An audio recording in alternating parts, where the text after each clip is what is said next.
contest is being played according to the rules of the TSSAA. Remember that all fans must wear facial coverings at all times while on site except children under 2. All fans must maintain a social distance of 6 feet, or the equivalent of 2 empty seats, between them and the other fans not living in the same household. TSSAA rules provide for fair competition among players. Our athletes recognize that the judgment calls are made in good faith and that they must abide by decisions of the officials. Spectators are important to this process also. Fans can help promote good sportsmanship by observing the rules of fair play. Each fan is requested to take personal responsibility for keeping the game at the high level of sportsmanship. Spectators can support their high school by refraining from derogatory remarks or cheers. Good sportsmanship is one of the primary purposes of high school athletics. The TSSAA hopes you will enjoy this contest and support your athletes and your high school in a positive and sportsmanlike manner.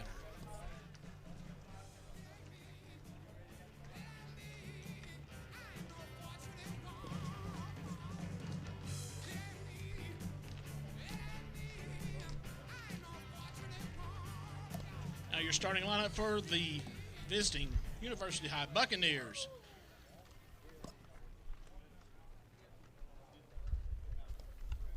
The pitcher, number 6, Caleb Meredith. The shortstop, number 1, Will Joyner. Your second baseman, number 3, Jacob Peeler. Your catcher, number 8, Cade Pollock. The right fielder, number 12, Jesse Green. Third baseman, number 10, Hank Stout. The left fielder, number 45, Connor Horton. The first baseman, number 7, Joseph Kent. The center fielder, number 13, Miles Beambry. For your Tennessee High Vikings,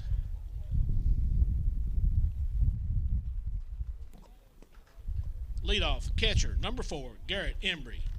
Batting second baseman, number 11, Bryce Snyder. Batting third, the third baseman, number 2, Evan Mutter.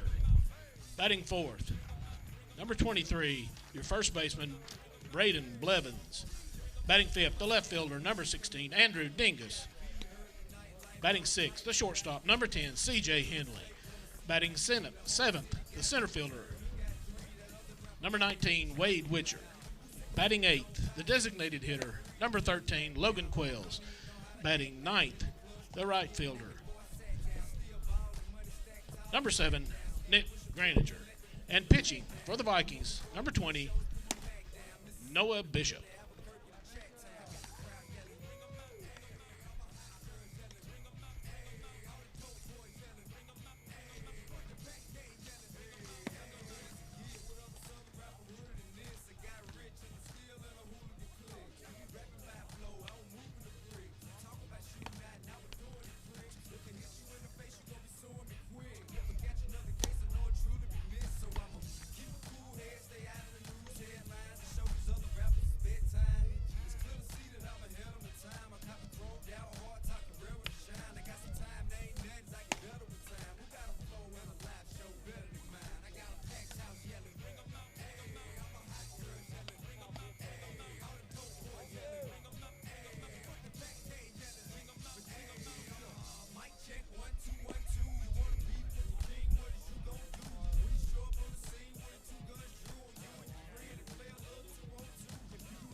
Welcome back to Todd Houston Field for Game 2 of our doubleheader this afternoon. The visitors' dugout has switched as Unicoi has left the building, and now the University High Buccaneers are here to play a contest with your home team, the Tennessee High Vikings. Noah Bishop is on the bump for the Vikings wearing jersey number 20. And I'll give you a quick rundown of the lineup for the Vikings on defense. Garrett Embry is the catcher, and I told you Bishop is on the mound. In the infield, Blevins is on first, Snyder at second, Henley at short, and Mutter at third. Your outfield, Dingus in left, Graninger in center, and Wade Witcher gets the start in right field. For the Buccaneers, number 6, the pitcher, Caleb Meredith. The first batter of the game for University High is number 6, Caleb Meredith. He is on the mound today for the Buccaneers, and the first pitch underway is a ball.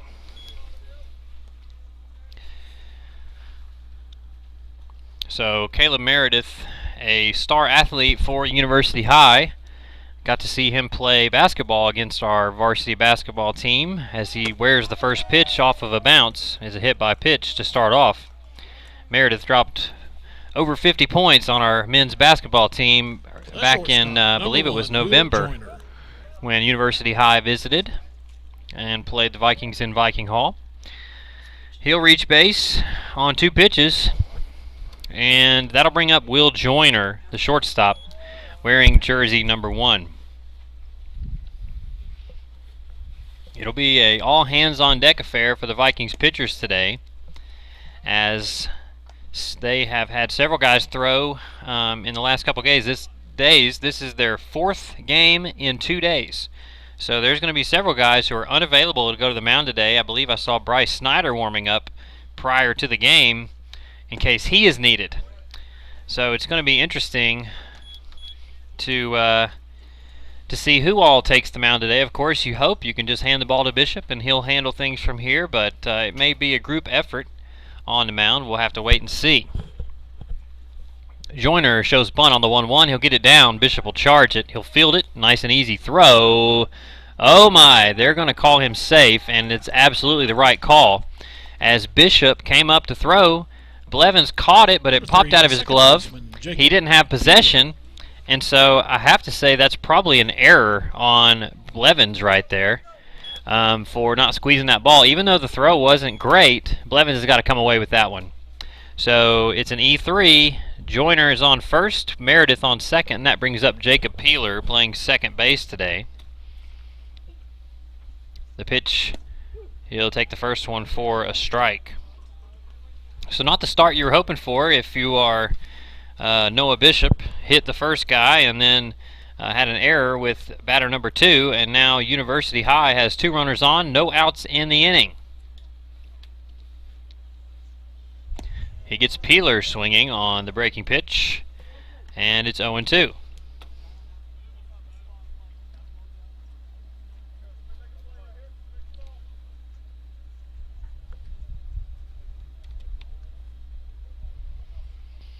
Bishop comes set and delivers. Breaking ball, just missed, and it's 1-2.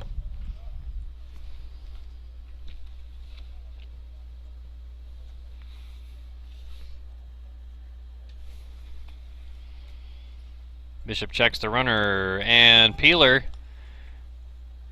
they're going to call it a foul ball. It must have hit off the end of the bat there, off the knob. And what looked like it was about to be a hit by pitch turns up to be a foul ball, so it'll remain 1-2.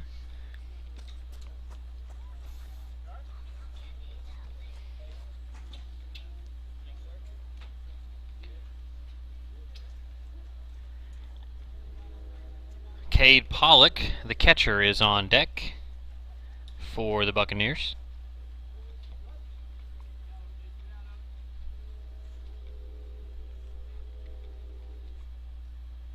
Bishop comes set, delivers 1-2. Peeler thought about it, was able to hold up. It's 2-2 as that ball was outside.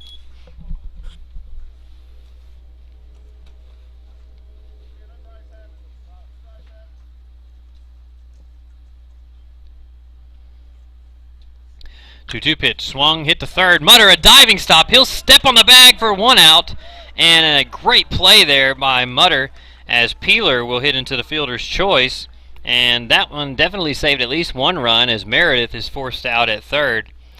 Saw Mutter make a play like that in the summer, and he is just an excellent defender over there at third base. So Meredith is the first out of the inning. Joyner will advance to second base, and Peeler will advance to first on the fielder's choice. It brings up the catcher, Cade Pollock.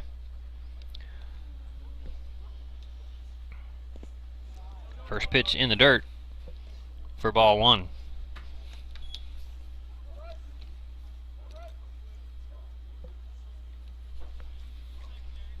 Right fielder Jesse Green is on deck for the Buccaneers. It's 1-0. Joyner on second, Peeler on first. Bishop, timing play, throw to second, not in time.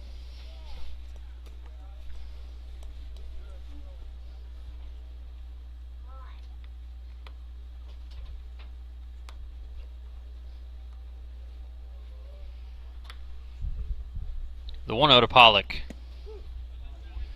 That one's in there for a strike.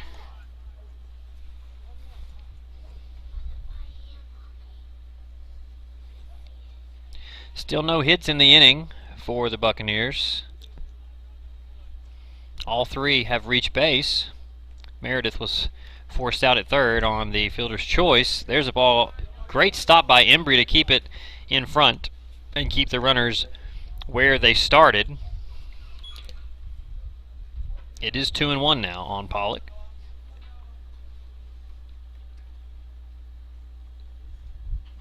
Pollock swings and misses for strike 2.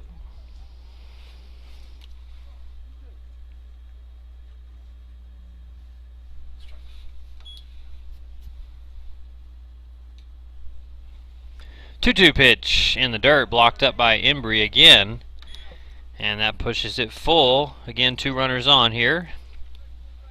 1 out in the inning.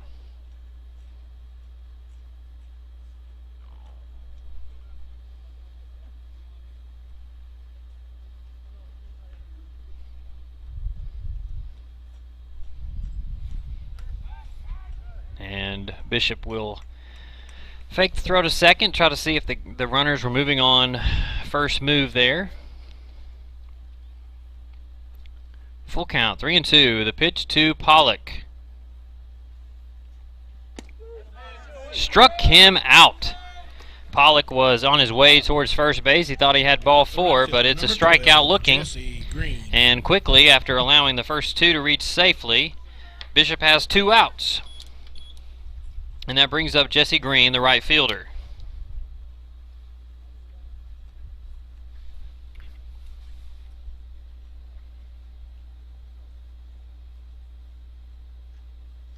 Bishop. First pitch in the dirt. Again, blocked up by Embry, who will keep it in front of him.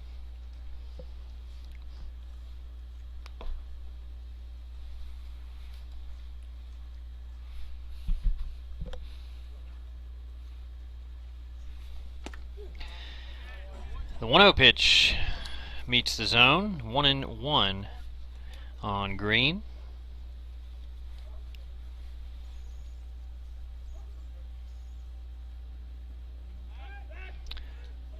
He'll take a look at Will Joyner at second base, trying to control the running game here early on.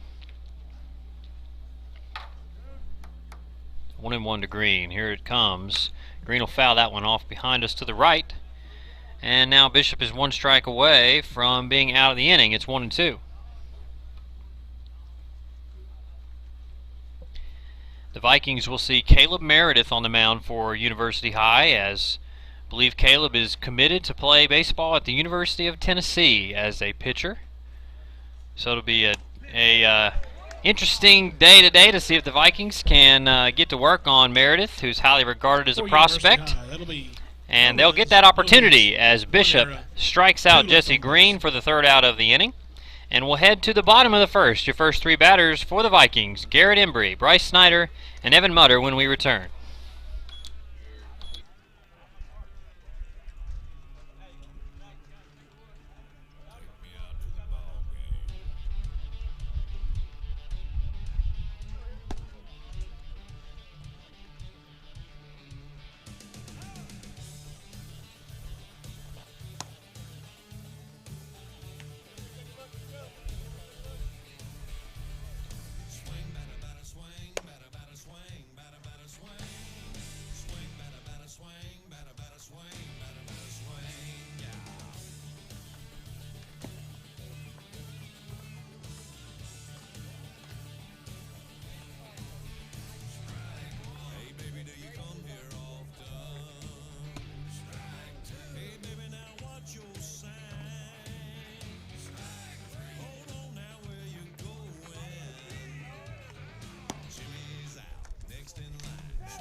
Leading off for your Vikings, the catcher, number 4, Garrett Embry.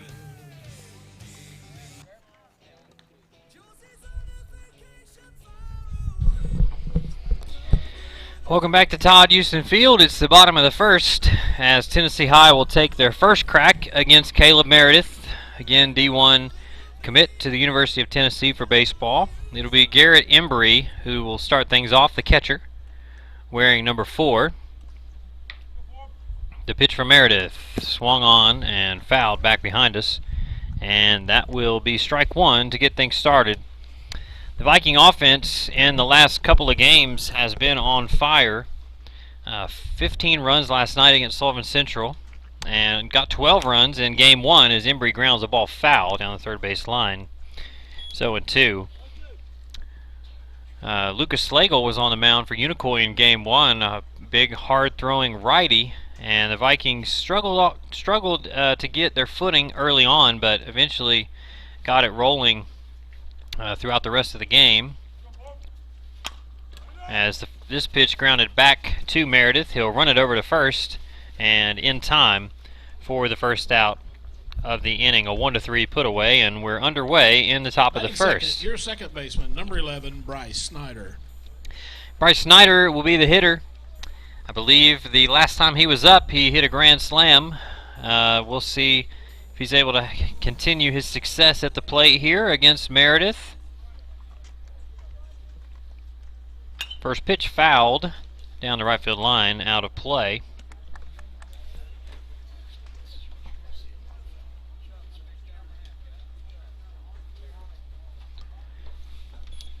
The 0-1 from Meredith. Hit hard to second base. It'll be Peeler who fields it cleanly, and he'll throw it over to the first baseman, Joseph Kent, for out number 2, and it's 2 batters, 2 ground outs here on this early afternoon start for the Vikings. It'll be Evan Mutter here in the bottom of the first, taking a crack at Meredith on the mound.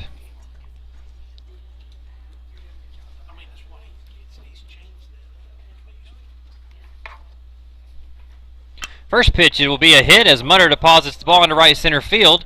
It's going to be cut off by the right fielder, which will hold Mutter at first base. So a first pitch single for Evan Mutter. 23, the first baseman. Will be the first hit of the game for either side. And that'll bring up Braden Blevins, who hit a home run himself just last night here at Todd Houston Field.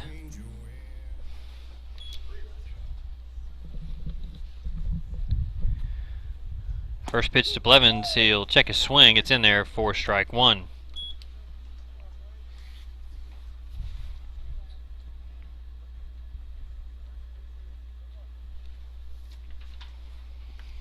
The pitch, Blevins takes it down and in for ball 1.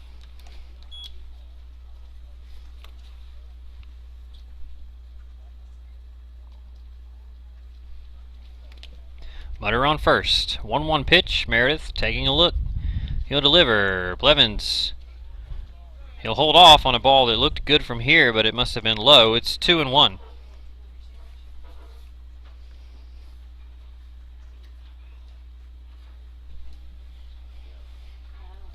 2-1 pitch to Blevins. He'll swing through it and miss for strike 2.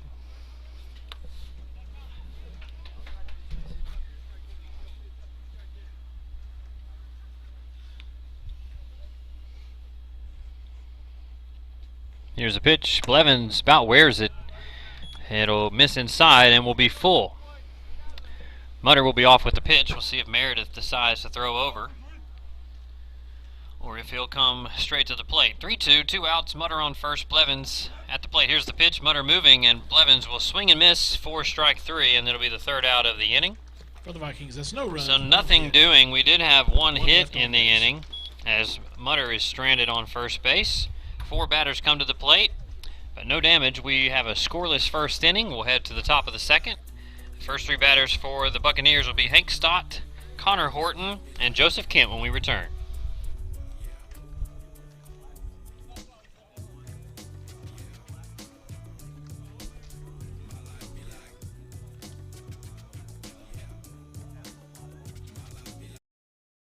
Friendship Chrysler Jeep Dodge Ram of Bristol, home of the no-charge lifetime warranty and the $5,000 best price guarantee. At the summer clearance event, we're so confident we can beat any price on any new Ram truck, Jeep Gladiator, or any other model we sell, including the legendary Jeep Wrangler, that we're going to put our money where our mouth is and offer you $5,000 if you can find a better deal. So shop friendshipcjd.com for the best selection, best price, and award-winning customer service. Nobody beats Friendship Jeep and Ram of Bristol. Never have, never will. We're dealing.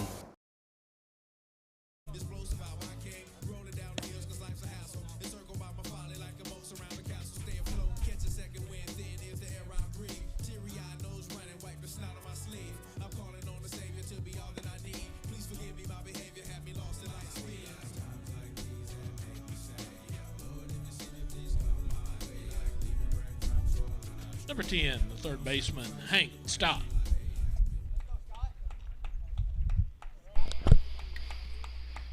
Welcome back. It's the top of the second inning. Scoreless first. Pitcher's duel so far between Bishop and Meredith.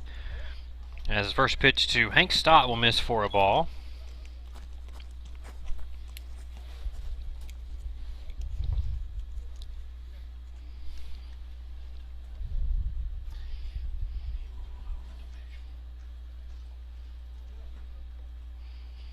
One 0 pitch will also miss up and in for a ball. 2-0.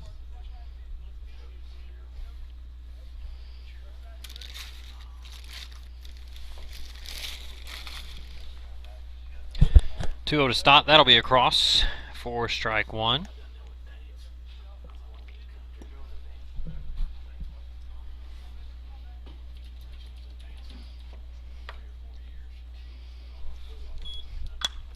The 2-1 pitch hit down the line. It's going to be trouble for the Vikings as Wade Witcher over to cut it off. Stott will go for two.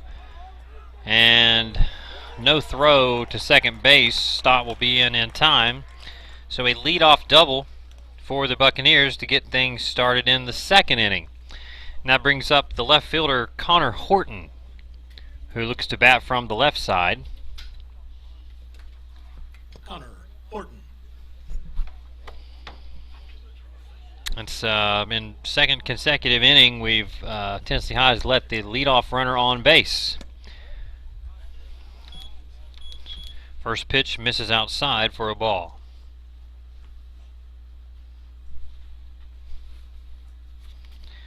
Again, Wade Witcher with the start in right field today in this game in place of Garrett Cross. 2-0.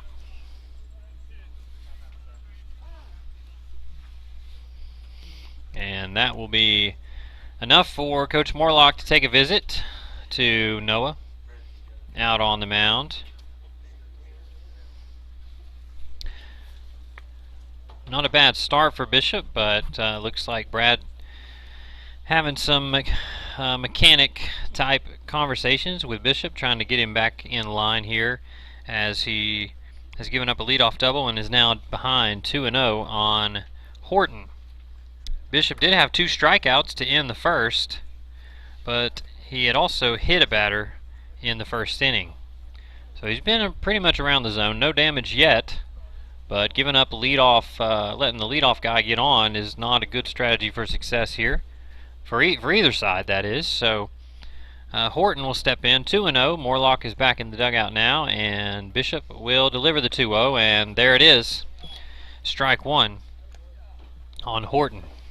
Gotta wonder what Morlock's rate is after a visit to the mound. The next pitch seems always to be a strike.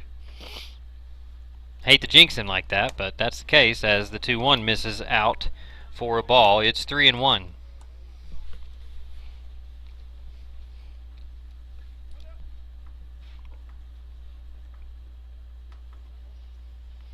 The pitch swung on and missed by Horton, and now Bishop has worked it back full after starting 2-0 to Horton.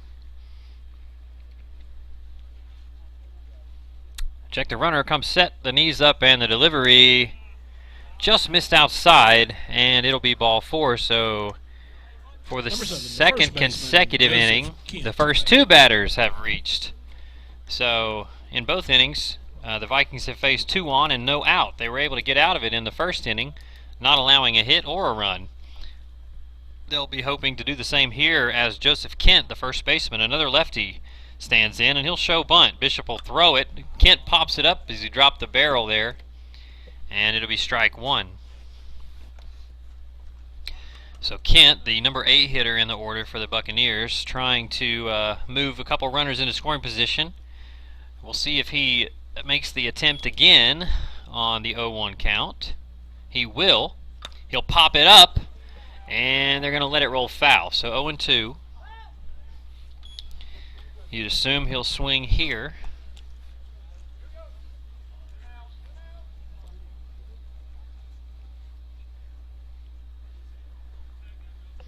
Miles Bembry, the center fielder, is on deck for the Buccaneers.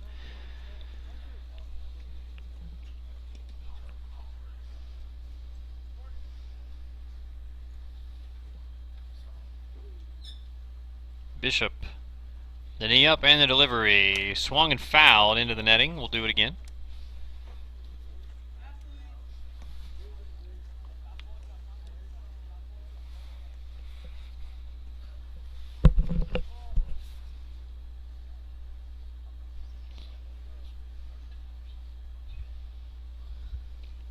The 0-2, Kent swings and fouls it again.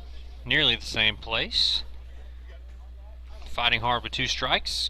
A good couple defensive swings there from the first baseman, Kent, for University High. Bishop will reset. He'll check Stott at second base and deliver the 0-2 again. Breaking pitch fouled again. So Kent, an 0-2 count, but this next pitch will be the 6th of the at-bat after a couple foul balls here on 0-2.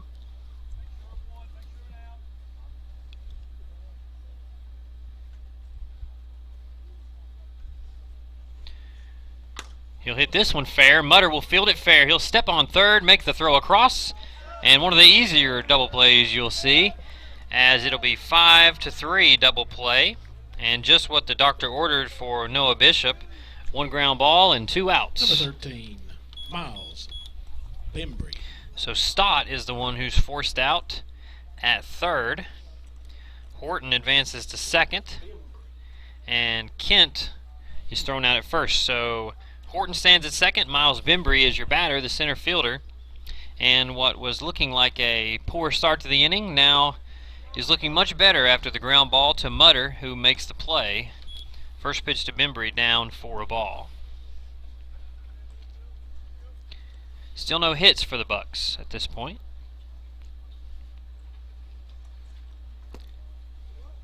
The 1-0 misses as well. It's 2-0. That's right, we do have 1 hit on the board for the Bucks. It was a double to lead off the inning.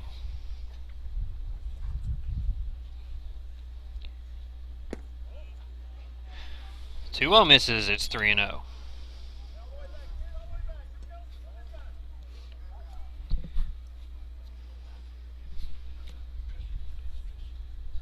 On the 9-hitter, Meredith on deck. 3-0 pitch misses. So that brings up Meredith with 2 runners on and 2 outs. The pitcher, number 6, Caleb Meredith.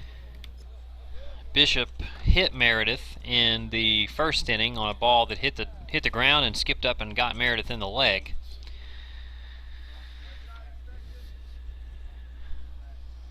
Horton at second, Bembry on first. The pitch to Meredith. He'll hit one into left center field. It might be trouble, and it is. Dingus will field it.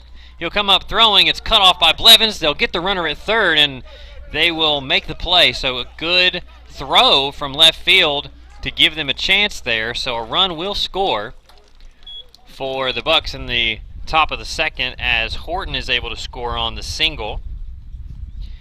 Meredith will get an RBI single for his hit.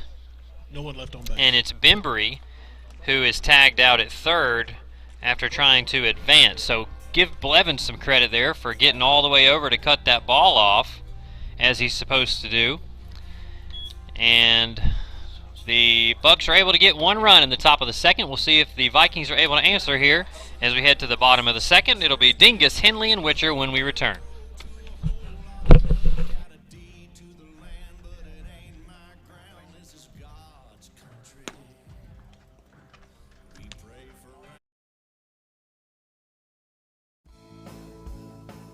In these moments, it doesn't matter if you save money in 15 minutes. And it doesn't matter if you don't have an app. You always have a trusted insurance agent here when you need us. With the help of homeowners insurance, Gilly, McCready, Sneed & Cuddy is proud to have met the insurance needs of Tennessee and Virginia for more than 20 years. There is a difference. Call Gilly, McCready, Sneed & Cuddy. Here for you when it matters.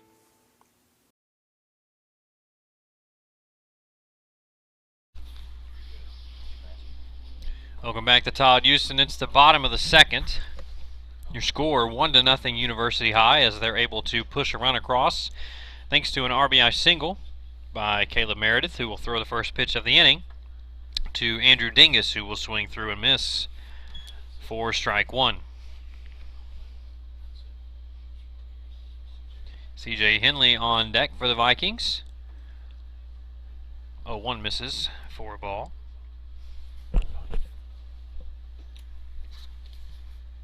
Defensively for the Buccaneers, Meredith on the mound, Pollock behind the plate as Dingus grounds to the first baseman, Joseph Kent. He'll try to take it himself, and he will.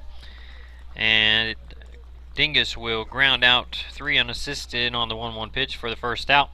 And that'll bring up CJ Henley, the shortstop. CJ Henley. So again, defensively for the Buccaneers, Cade Pollock is your catcher. In the infield, Joseph Kent is at first base, Jacob Peeler at second base, Hank Stott, your third baseman, and Will Joyner at short. The outfield, Connor Horton in left, Miles Bembry in center field, and Jesse Green is the right fielder for the Bucks. And the first pitch is in for a strike to CJ.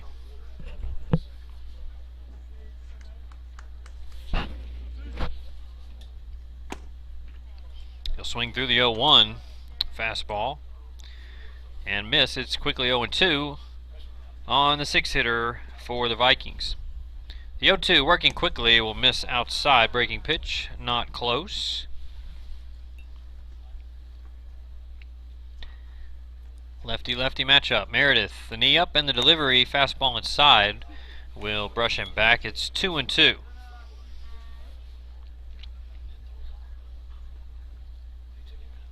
Two. That'll miss low, and a good at bat here for CJ, who was down 0-2. He's worked it full.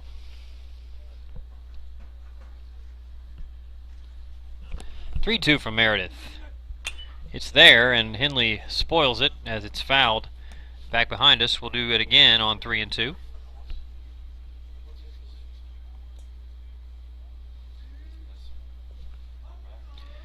Three-two count. Henley will ground the ball to short. It's fielded. Here comes the throw. It's going to be a tough play, and it skips past the first baseman. And that will be an error on the shortstop on a poor throw there. But Henley reaches successfully. And that'll bring up Wade Witcher. Wade Witcher. With one out here in the inning.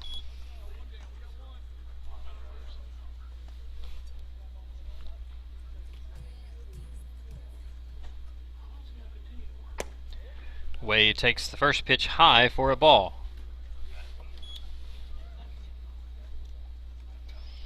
Logan Quayles is the designated hitter today. He is on deck.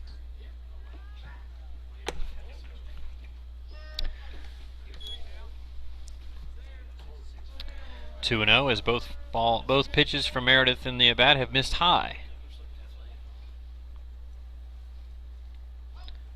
2-0. Late on the swing is Witcher. 2-1 now on the right fielder today for the Vikings.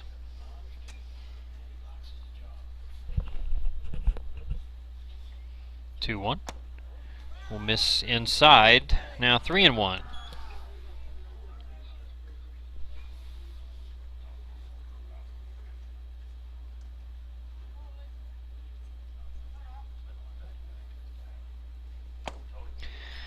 Wade swings through the 3-1 and misses. It's now full.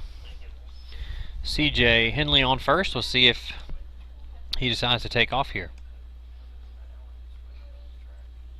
Meredith delivers. Wade will pop this one into foul ground. Kent giving chase along the fence and out of reach.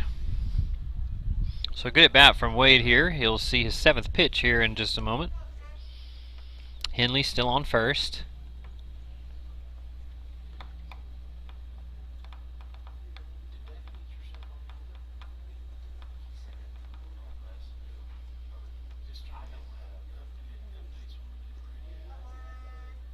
Three-two from Meredith. Wade will punch it to short. It'll go 6. They'll throw across instead of throwing to third. And they're going to say he was off the base. So the throw pulled Kent off the bag. It looked like he tried to get back in time. And that's going to cause a conversation from the manager from University High. I do believe that the throw pulled him off the bag. It looked like he might have gotten his foot back by the time Wade reached the base. They're going to ask for an appeal. And this will be interesting to see what they decide here. The field umpire says that Wade was safe at first, and they're not going to change the call. 13, your designated hitter Logan Quails. So Wade will reach on what I guess is going to be another E6 on the throw that pulled him.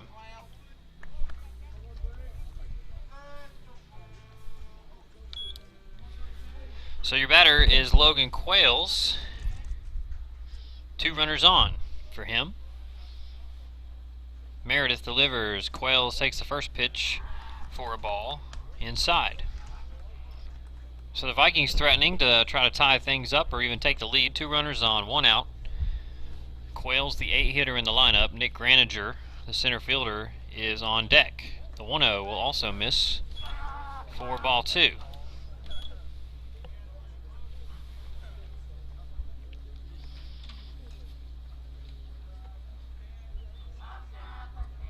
Meredith will deliver, misses again, 3-0.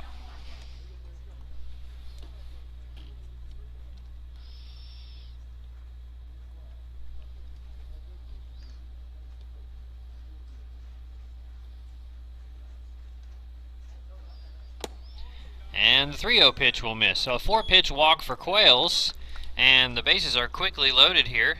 Center fielder number 7, Nick Graninger.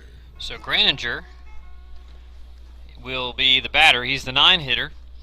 Oftentimes they'll give Nick the green light to lay down a bunt for a hit. Be surprised if you see it here. He's got good wheels. See if he can put one in play and make the defense work here.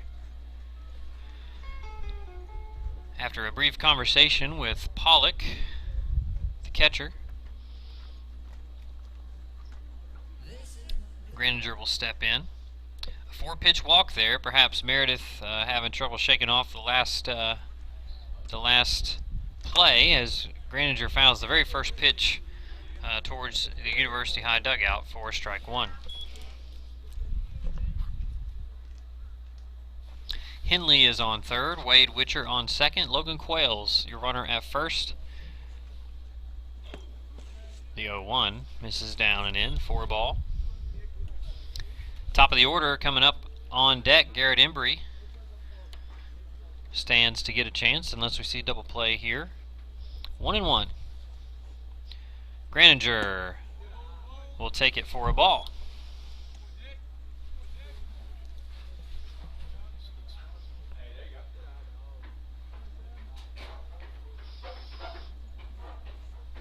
Two-1 to Graninger. Will be a ground ball towards Pollock. They'll try to turn 2. It's going to be tough on Graninger. He beats it, and that'll allow 1 run to score. And here comes Wade Witcher for the 2nd run of the inning, and the Vikings have taken the lead.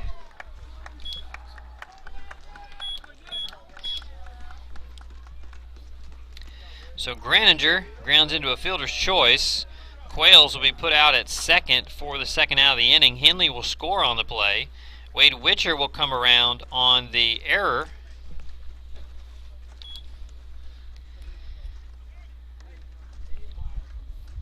And Graninger still stands at first base. 2 outs in the inning.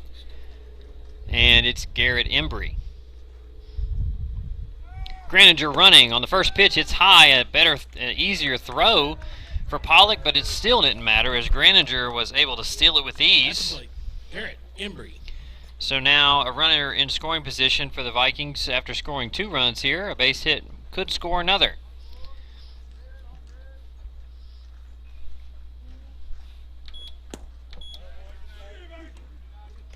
2-0 now on Embry.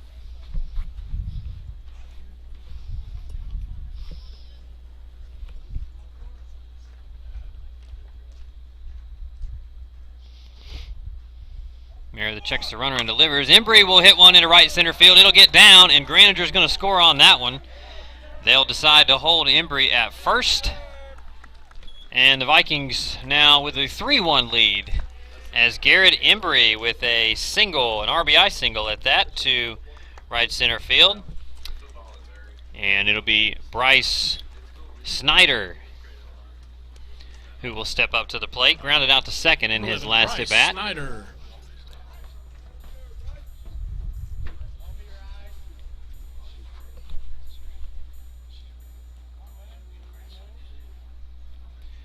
He's running. Snyder grounds it to short. And it's a miss.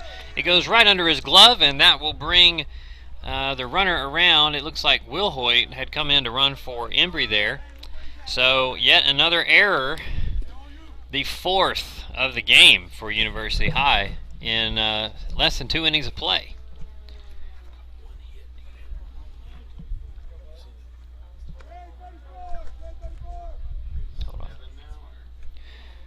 So Snyder is the one who reached on the hit there on the error, so it's an E6, so Snyder stands on first base. Will Hoyt advanced to third as the first pitch into Mutter is a strike.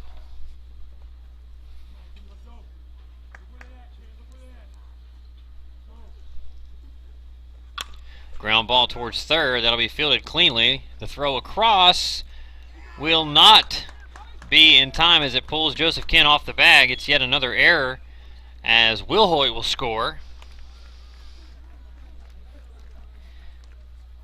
Bryce Snyder will advance to third on the play as Mutter reaches on an E5.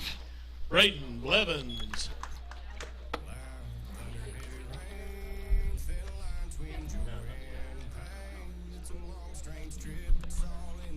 So trying to get caught up here. A lot of first pitch swings. The Vikings have scored 3 runs in the inning to take the lead. And I'm only showing 1 hit in the inning, which was Garrett Embry.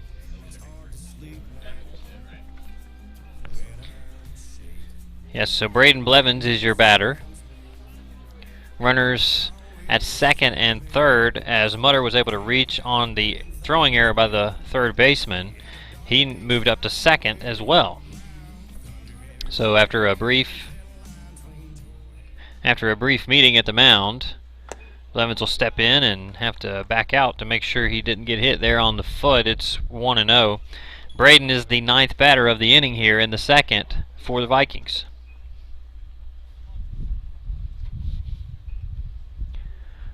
He'll foul that one towards the dugout. Braden struck out in his first at bat back in the first. His strikeout ended the first inning. Vikings with an opportunity here. A base hit could score 2 and really add to this lead. 3-1. It's a 1-1 pitch to Blevins. He'll lay off as it's up and out of the zone. Ball 2.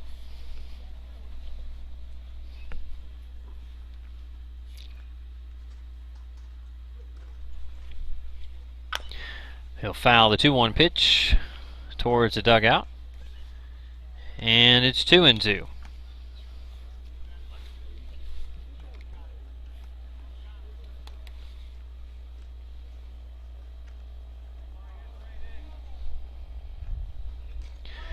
To Blevins on the inside corner, and that'll be the second consecutive strikeout for Blevins. It'll also end the inning, and that will be out number 3.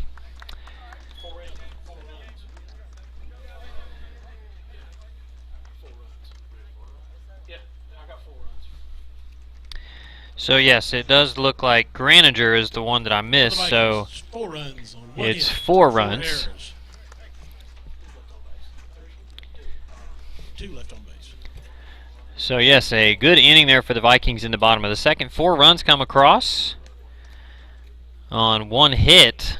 Several errors aided the Vikings there in the inning. And we'll head to the top of the third with the Vikings leading 4-1.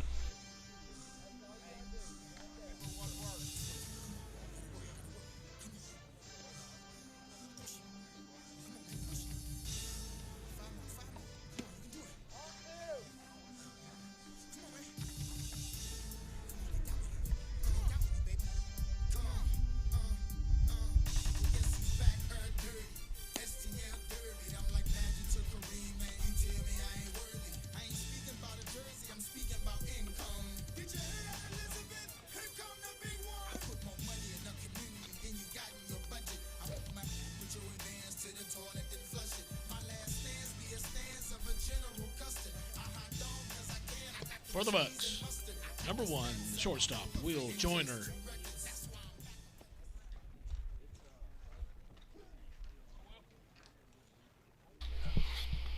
Welcome back. It's the top of the third. The Vikings score 4 in the bottom of the second to take a 4-1 lead.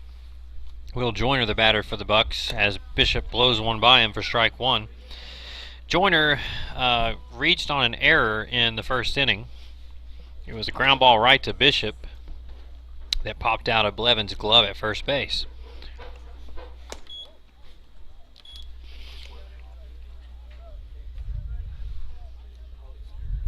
Jacob Peeler on deck.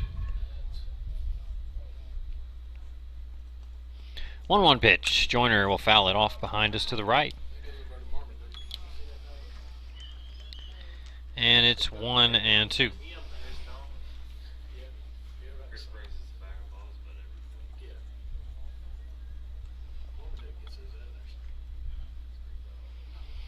Bishop looking in. He'll get the sign. It's 1-2. The delivery, breaking pitch, stayed up. And it's 2-2.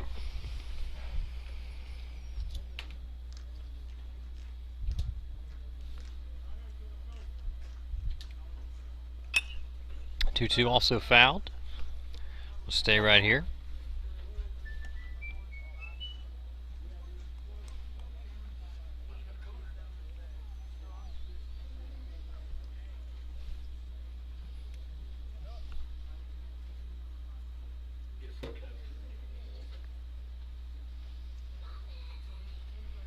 Two-two pitch is hit into right field. Witcher charging, and he'll get there in time. He'll squeeze it for the first out of the inning. It's an F9 for the first out. 3, the second baseman, Jacob Peeler. That'll bring up Peeler, who hit into a fielder's choice. Evan Mutter made an incredible play on that at bat last inning, or the first inning rather, as he dove and was able to step on third for an out. Bishop delivers. The first pitch is in there for strike 1.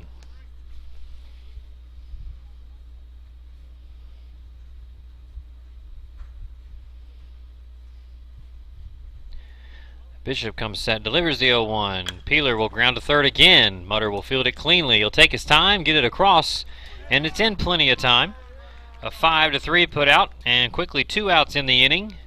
That'll bring up Cade Pollock, the catcher, batting cleanup for the Buccaneers. Cade Pollock. He struck out looking his last time up on a 3-2 pitch.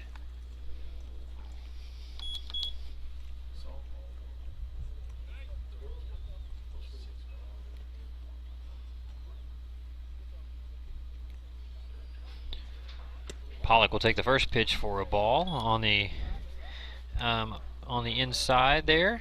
So 1-0.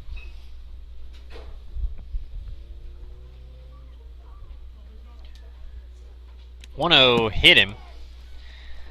So 2 pitches inside there. The second one got him. And Pollock will reach base safely on a hit by pitch, which will bring up Jesse Green, who also struck out in his last at bat. His strikeout ended the inning back in the first.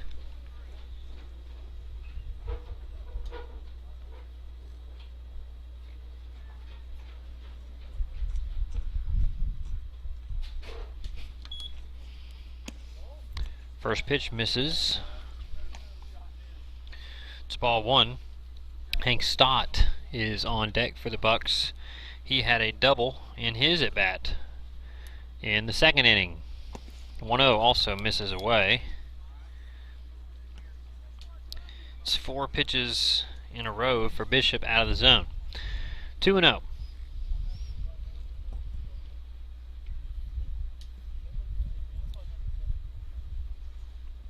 That one's grounded towards third. Mutter ranges over but can't get to it. And that'll go down as a single for Jesse Green. So once again, the Bucks have 2 runners on, this time with 2 outs. And that'll bring up Stott, who again doubled in the second. Stott. We'll have a courtesy runner. It'll be Garrett Gentry for the catcher. Courtesy runner Gentry.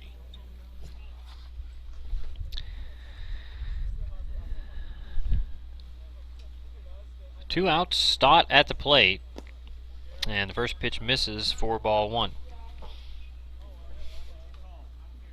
Bishop struggling to get ahead here in the third. At least the last 3 batters. As this one's hit towards second. Snyder ranging. He'll field it. He'll turn the body, make the throw, and it's going to be in time. That is a difficult play, and Snyder was able to get over there, field it, and turn his body in time to make the play for the 3rd out of the inning. No runs on 1 hit, no errors. So no runs, 1 hit by Jesse Green, no errors, and that's going to be a scoreless inning for Bishop on the mound. And now we'll head to the bottom of the 3rd, where the Vikings will look to add to their 4-1 lead with the first 3 batters, Dingus, Henley, and Witcher, when we return.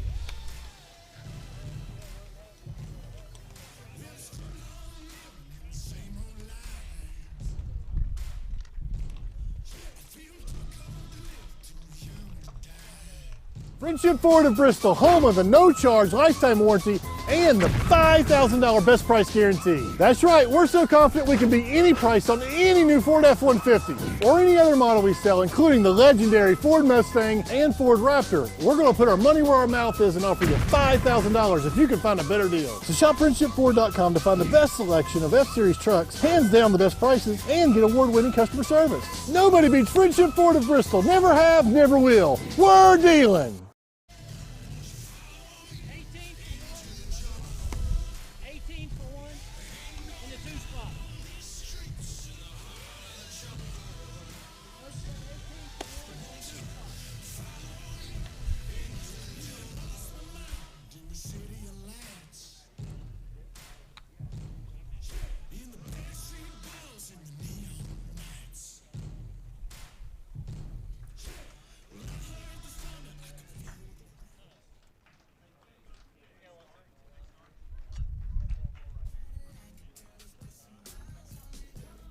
Dingus at the plate. Welcome back. It's the bottom of the 3rd. Andrew Dingus will lead things off in the bottom of the 3rd as the Vikings take a 4-1 lead into the inning. Only 2 hits so far, aided by 5 errors by University High in the first 2 innings.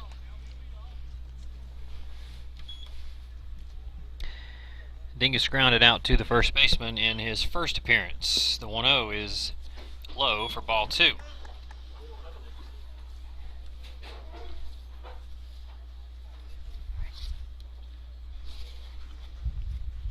2-0 to Dingus. He'll swing and foul it down the right field line.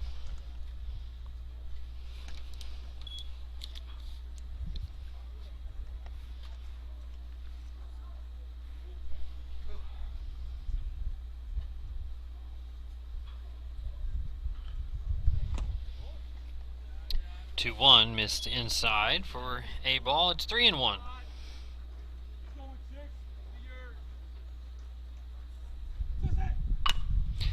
3-1 pitch grounded to second. I believe that is Grindstaff, who just entered the game. Number 10, your shortstop, C.J. Henley. Actually, they moved Jesse Green from right field to second base, who made the play. So a 4-3. And that'll be the first out of the inning. It'll bring up the shortstop, C.J. Henley, who reached on one of the errors and back in the second. First pitch misses high for ball one.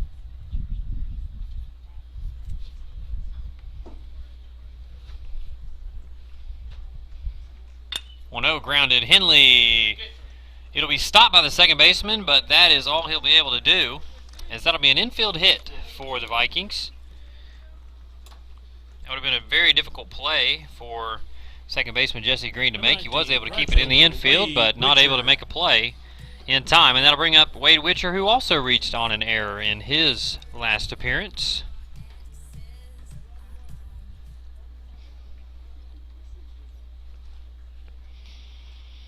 One out in the inning. The pitch to Witcher will not be close. Snagged by the catcher, Cade Pollock. 1-0.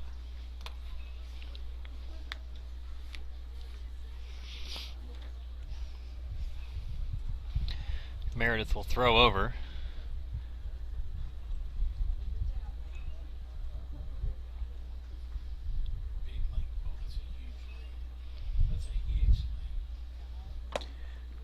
Witcher will swing through the 1-0 fastball. It's 1-1. Henley, an aggressive base runner on first. We'll see if he decides to take off at some point. A little tougher with the lefty on the mound as the 1-1's fouled back. It's 1-2.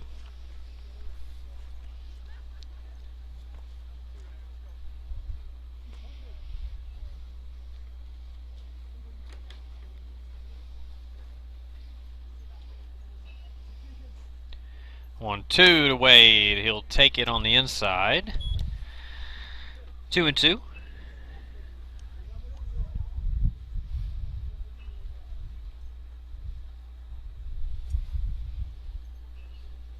The 2-2 from Meredith. Runner going, swung on and missed. They'll throw it down, and it'll be kept in the infield as Wade strikes out.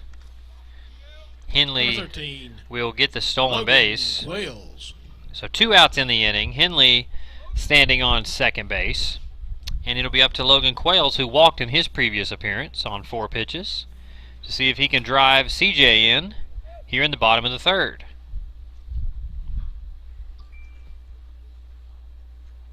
Quayles will hit the ball hard to short. It's fielded cleanly. The throw is low, but Joseph Kent with some acrobatics there, diving and able to keep his foot on the bag for the third out of the inning. So it's a 6-3 put out to retire Logan Quayles. No runs, 1 hit, no errors in the inning, and a quick third as both teams scoreless. We'll head to the top of the fourth, and it'll be probably, looks like, yes, Noah Bishop will be back out for the top of the fourth, and it'll be the bottom of the order for University High when we return.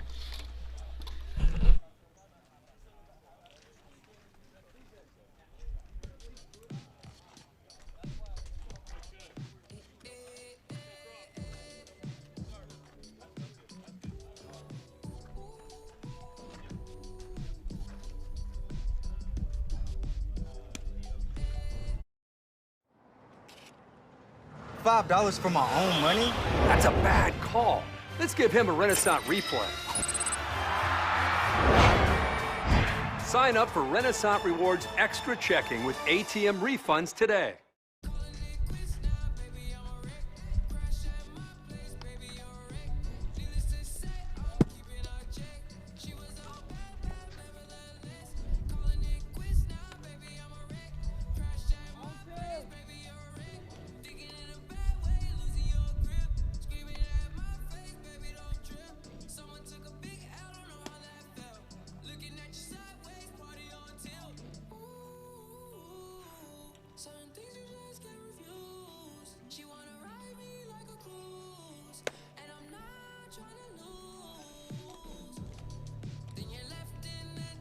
For the Buccaneers, number 45, the left fielder, Connor Horton.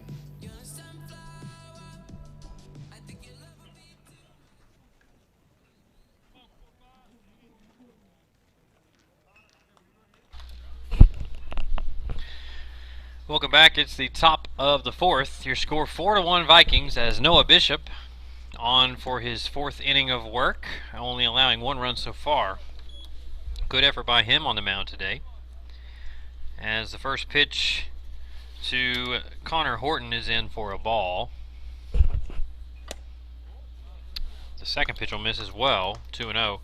Horton walked and scored the lone run for the Bucks back in the second inning.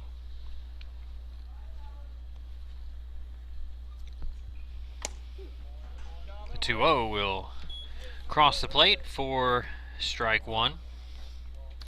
We do have a pitcher warming up in the bullpen for University High. I believe I saw it was Daniel Grindstaff, who just entered the game not too long ago, perhaps for that very reason, to come in and pitch. So he's warming up in the bullpen. We'll see how much longer Meredith goes. 2-2 from Bishop. Fouled back to the netting, and looked like it bounced off of Embry's helmet there.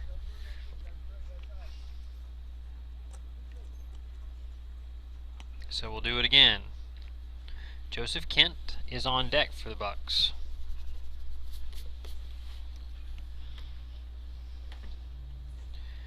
Bishop brings the 2-2 off-speed pitch, catches Horton. Fooled him there as he'll get a strikeout for the first out of the inning. And right on cue it will be Joseph Kent, the first baseman, who's had to work pretty hard over there today. I know he has fielded one ball he had to run to first by himself. He's had a couple throws he's had to really make adjustments on to make a play. His fielders have not helped him out much today.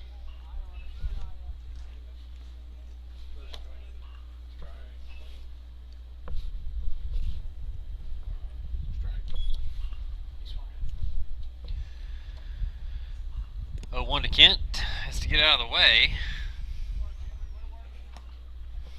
It's 1-1.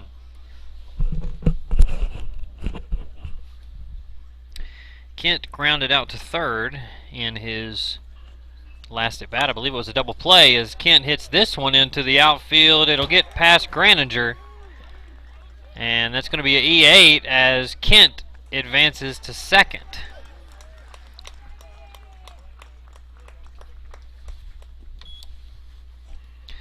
So Kent will be standing on second. That ball was moving away from Graninger. He still probably should have made that play. That's why we'll call it an E8.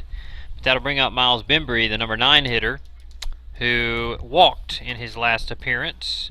Caleb Meredith, the leadoff hitter, is on deck.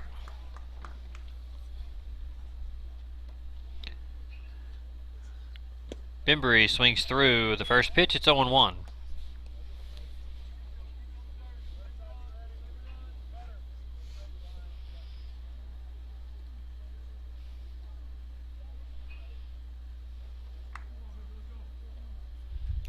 Bishop delivers 0-1, popped in the air, second base giving chase, and it'll be Snyder who settles under it for out number 2. Number 6, Caleb Meredith. So that'll bring up Meredith, who will be looking to do some damage with 2 outs here. Kent on second base. So far, Meredith was hit with a pitch back in the first and singled in the second inning and drove in the only run of the game for the Bucks thus far. The pitch, Meredith swings through. It'll be strike 1.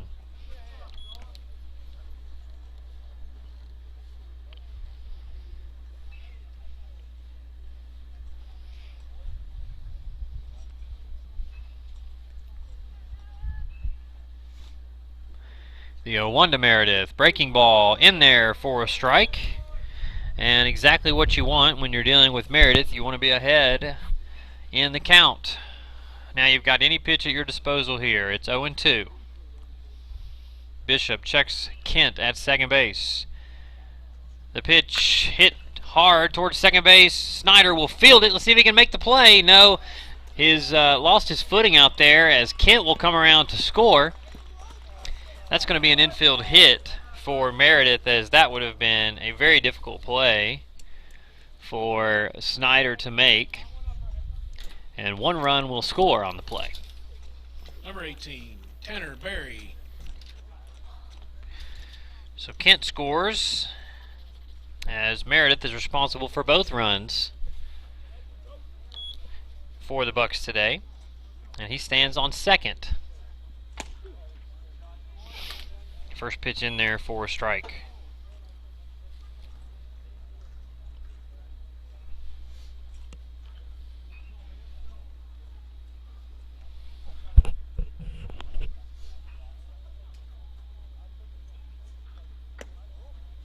David Grindstaff is the hitter,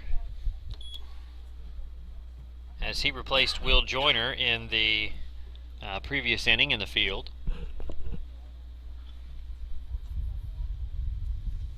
The 1-1 misses down and away for ball 2.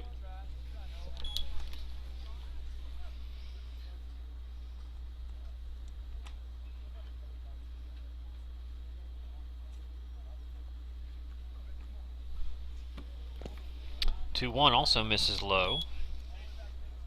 It's 3-1.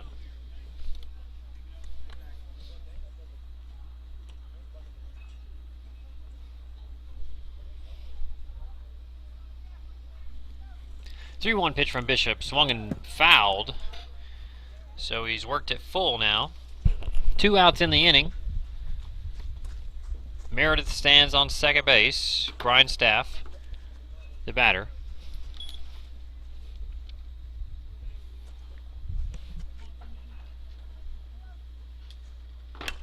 He'll ground it to third. Mutter will field. He'll throw across the diamond, and it's right to Blevins for the third out. So a 5-3 put out will end the inning for University High.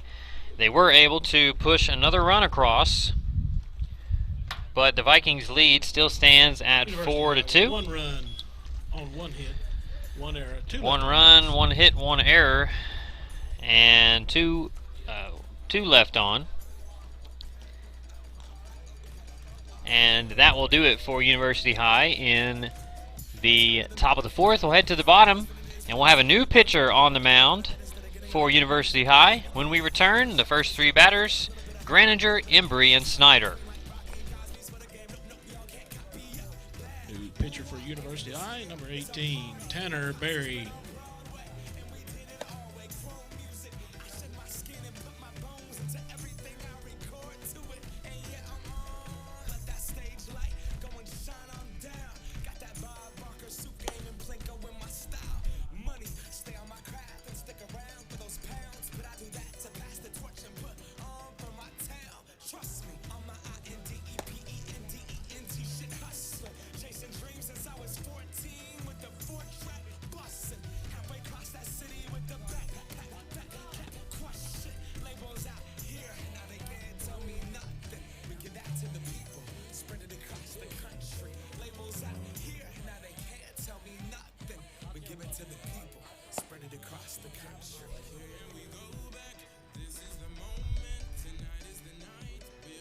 Correction, 18, Daniel Grindstaff.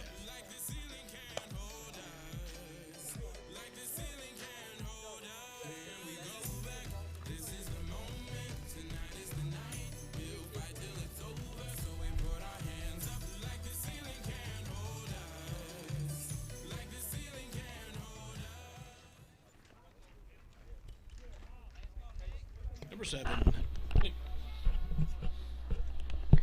So Nick Graninger will lead things off in the bottom of the 4th. Vikings lead 4-2. New pitcher is Daniel Grindstaff, as the first pitch will miss outside for a ball, as Graninger shows his patented drag bunt. We'll see if he's able to get one down here and try to beat it out.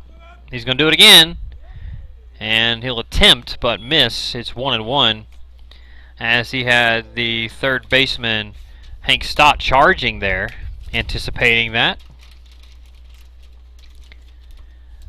1-1. He'll look to swing this time, but takes strike 2. And he's fallen behind in the count. Garrett Embry stands on deck, the leadoff batter for the Vikings. The pitch to Graninger, he'll take ball 2 high. It's 2-2.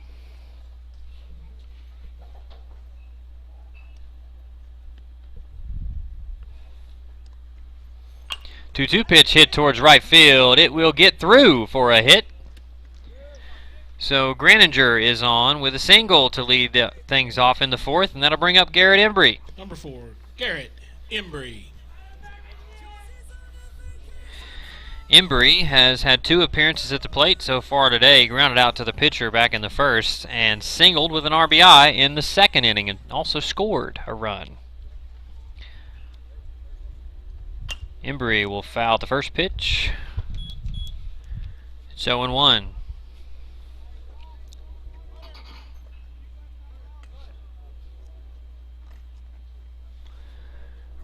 Coach Roberts signaling to his runner Graninger, perhaps seeing a steal here. He's going on first move as Embry fouls it off.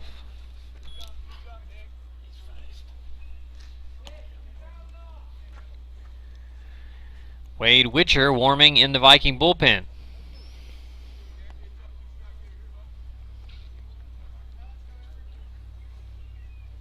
It's 0-2 on the Viking catcher. Embry will hit it back to the pitcher. They'll go to second, and they can't make the play as it's another error on University High as the ball skips into center field. And it's probably going to be an E4, if I had to guess. So an E4 allows Embry to reach first base. So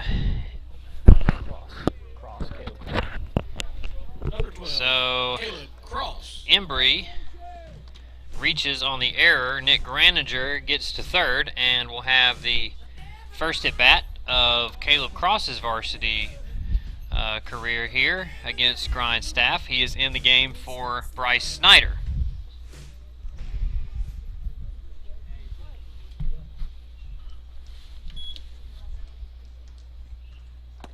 Cross takes the first pitch for strike 1.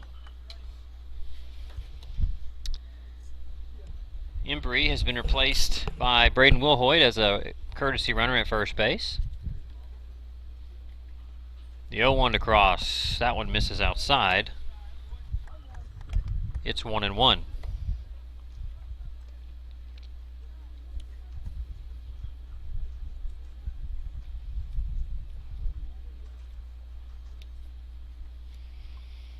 Runner going. Cross will take it. They'll throw down. Good throw, and it's going to be in time.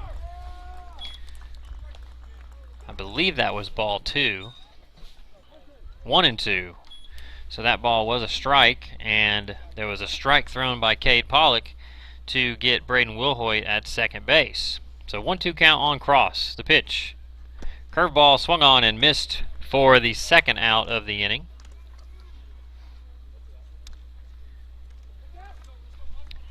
So what started off as a promising inning, the third baseman, Evan Mutter, with 2 runners on and no out, is quickly 1 runner on and 2 outs. And that will bring up the third baseman, Evan Mutter, who's singled and reached on an error so far today. He'll take the first pitch inside for ball 1.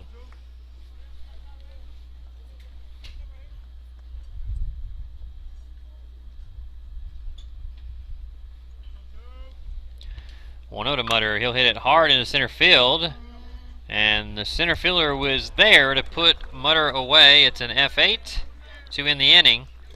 So nothing doing for the Vikings in the fourth.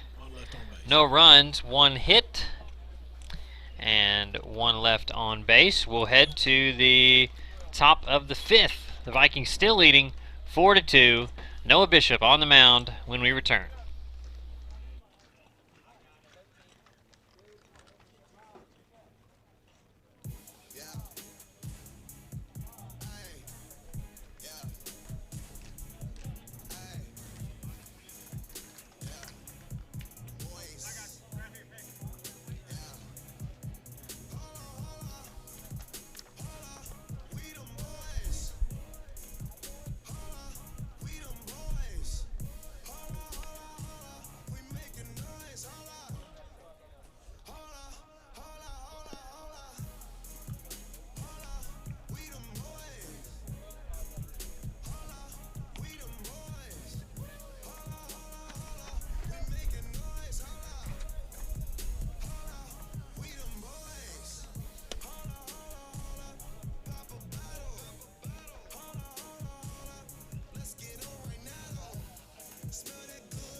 3, Jacob Peeler. Welcome back. We've got a quick moving game here so far. It's 4-2 Vikings through 4. 3 innings left to play. And this one yet to be decided.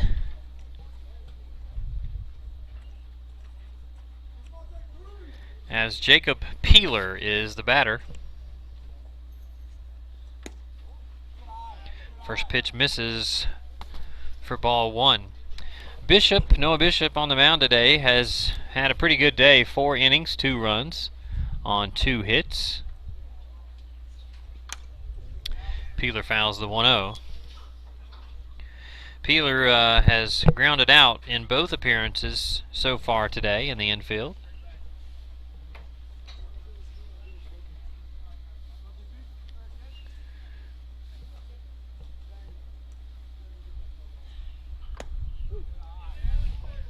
One in for a strike up at the top of the zone.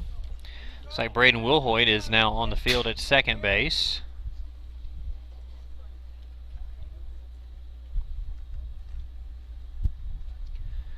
The 1-2 hit high in the air to left field.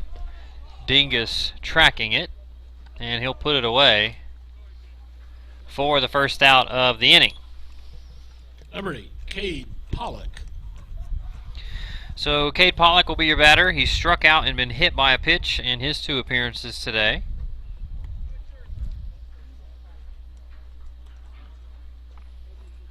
Bishop will deliver, and he'll get ahead with a strike on Pollock.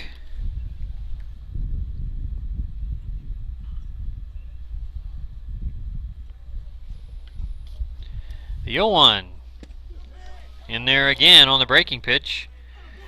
And Bishop is in the zone here. It's 0-2.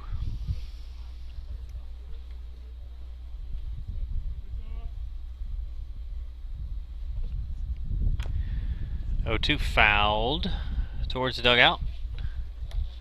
So we'll stay right here and do it again.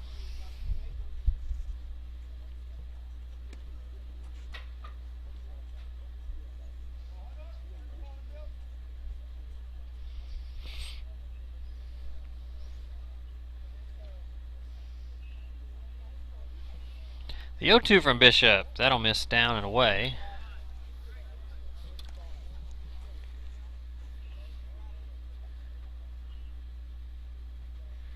One and 2.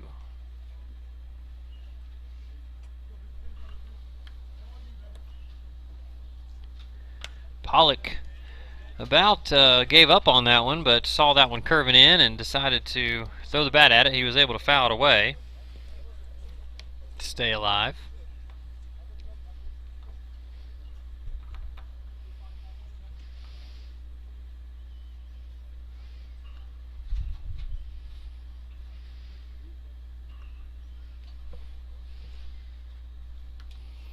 One, 2. Pollock will let that one get by as it gets past Embry. It's 2-2.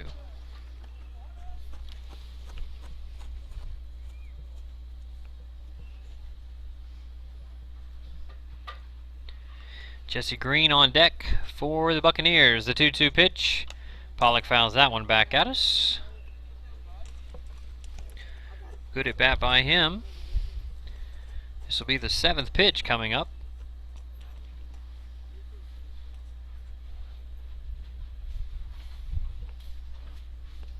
2-2. Pollock will take that one for strike 3, and he knew it.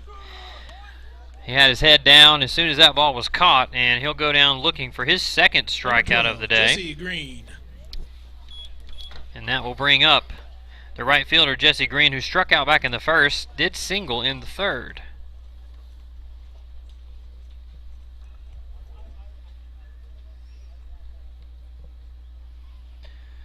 Bishop will miss high for ball 1.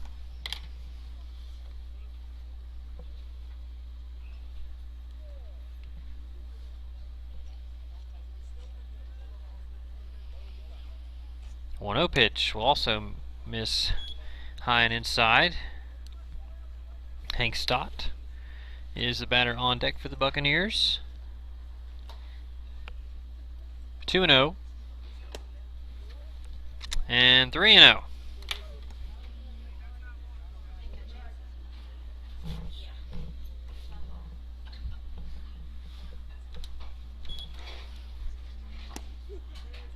Three-0 pitches in for a strike.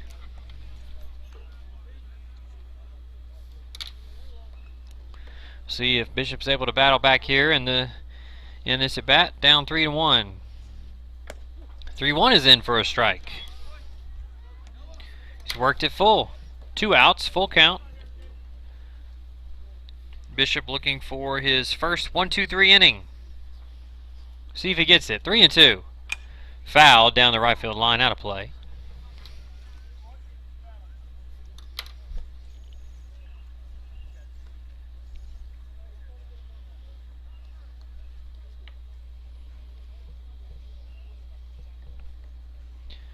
The 3-2 will miss, and so he will not get the 1-2-3 inning after all, as Green walks, and that'll bring up Hank Stott. Number 10, Hank Stott.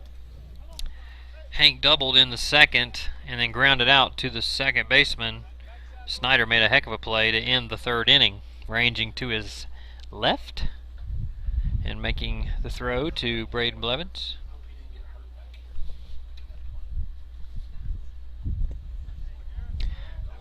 First pitch skips away. Embry able to block it up. It looked like Green was heading to second, but he threw on the brakes at the last second. It's 1-0 on Stott, and Green remains at first. 1-0. This is outside. 2-0.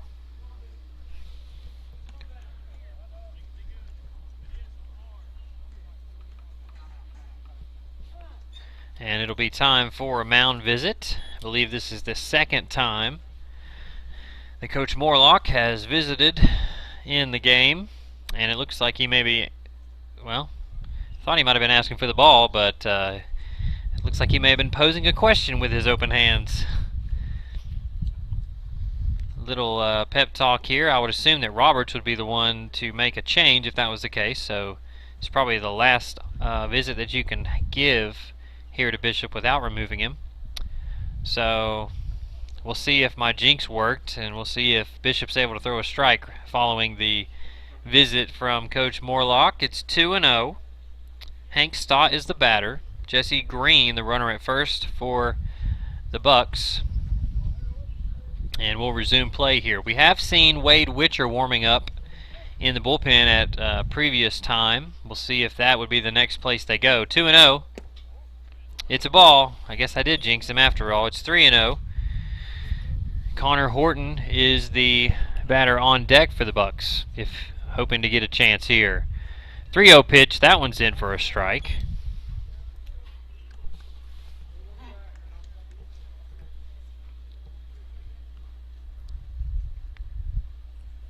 Bishop comes set and delivers 3-1. And that one's in for a strike. So I believe it's the last two batters. He's started 3-0 on both of them and has been able to work it to full. Was not able to retire Green. We'll see what he can do with Stott. The 3-2.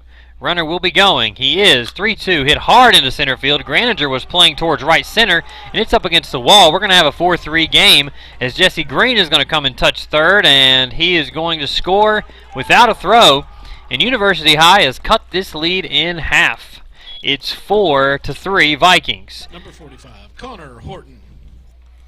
And it looks like that is enough for Coach Roberts, as he will be going out to make the move here. So Stott with his second double of the day, and he'll get an RBI as Green comes around to score. Juarez is entering the game to play right field, and Wade Witcher will come in to pitch, it looks like. Jarek Juarez entering the game for right field. Wade Witcher coming to the mound for the Vikings. So Bishop was able to retire the first two batters of the inning, and that seems to be a trend. It seems like University has done a lot of their damage with 2 outs on the board. So to recap you here, after a little eventful situation, Jesse Green was on first base, and on the 3-2 pitch to Stott, he was running with the pitch, which allowed him to get to second easily and score from there. Courtesy runner number 37, Garrett Gentry. So it looks like Garrett Gentry is going to run for Hank Stott in what may be a true pinch run situation to try to get the tying run across here in the top of the 5th. So Stott doubles, that's his second double of the day, and all of a sudden what was a close game is just gotten tighter as the Vikings will turn to sophomore Wade Witcher, who will pitch. And Wade got some good experience over the summer pitching in the East Tennessee Summer Baseball League. This, what I believe, is his first varsity experience of the season in a 4-3 game. So pressure field situation. We were wondering, we told you earlier in the broadcast that Bryce Snyder was warming up in the bullpen prior to Game 2 of today's doubleheader, and we thought we might see him on the mound today. He has been removed from the game at this point, and we're wondering if maybe he may have been injured or tweaked something on a defensive play that he made on a ball that Caleb Meredith hit in the 4th. He ranged to his left, was able to field it cleanly, but kind of had to turn his body awkwardly to make the throw, and the throw was awry, and we didn't see anything in that moment that made us think that, but when he came up to bat, when his turn came up to bat, they pinch hit for him, and now he's not even on the field. So we could be reading into that. Perhaps this was the plan they had to remove him, but in a tight ball game like this, and a guy that you thought was going to pitch, maybe that's not the case. Maybe he is dealing with something. We'll have to wait and see if that's the case. But nonetheless, it's 4-3, and the tying run is on second base here in the top of the 5th. Connor Horton is the batter, and Wade Witcher will deliver his first pitch for strike 1. Horton started the game in left field. He's walked and scored, and then struck out back in the 4th. Wade throws a breaking pitch, but will miss for ball 1.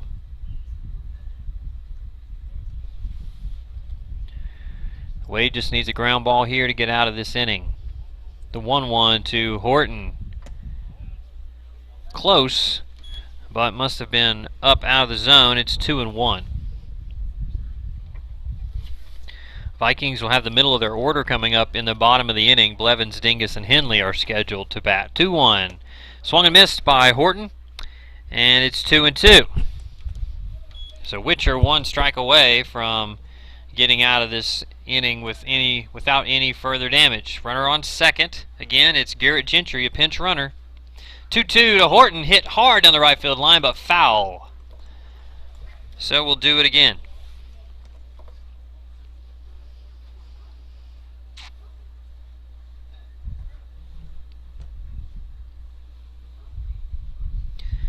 He was way out ahead of that pitch. We'll see what they decide to throw him here. 2-2. He'll hit it right through Wade's legs. Graninger will come up and field it. Here comes the throw home.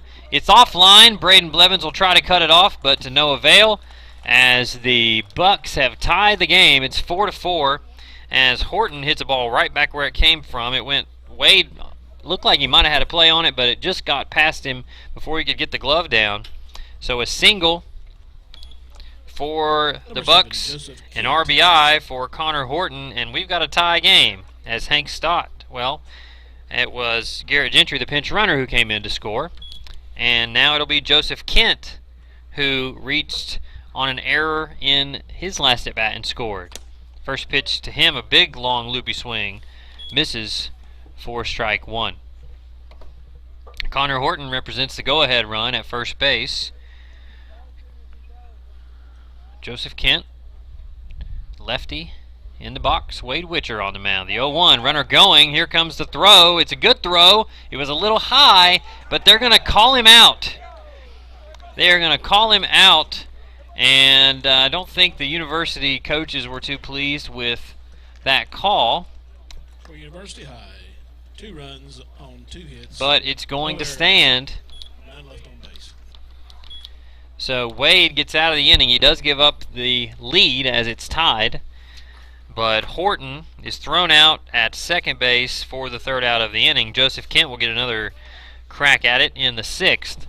But we've got a tie game, brand new ball game as we enter the bottom of the fifth. Again, it'll be Blevins, Dingus, and Henley when we return.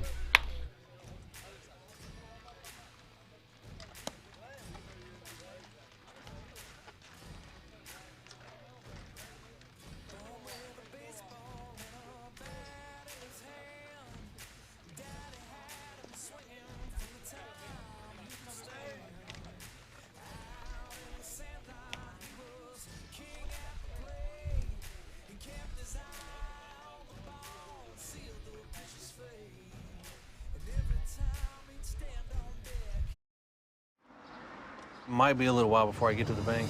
That's an incomplete pass. Let's give it a Renaissance replay. Renaissance Mobile Check Deposit. Make the right call and open an account with Renaissance today.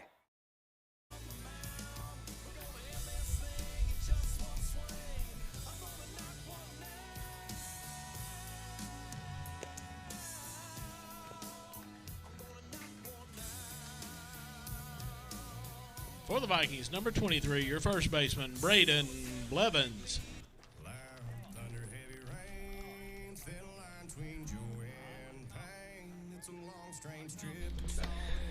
Well, we're back for the bottom of the fifth. The Viking lead has evaporated. It's 4-4.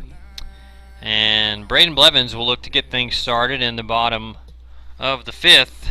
He has struck out in both appearances at the plate as he hits one high down the right field line, but foul towards the fans as they scatter. A long strike one for Blevins, who, if you were with us last night, you saw the 3-run home run he hit against Sullivan Central.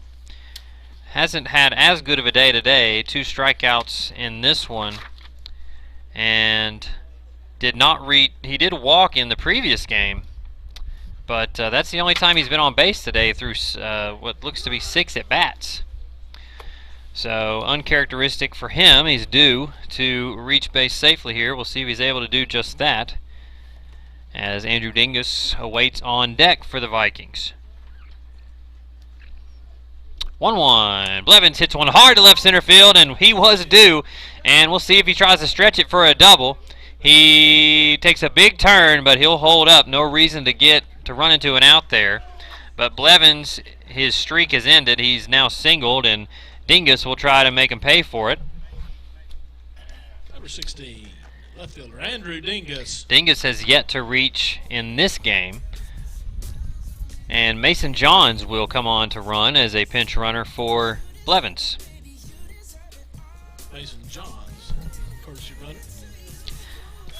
So, anytime you've got someone on base representing the go-ahead run or the tying run, and you can upgrade the speed, it might make sense to try it. So Mason Johns now pinch running for Blevins after the single to the wall in left center field.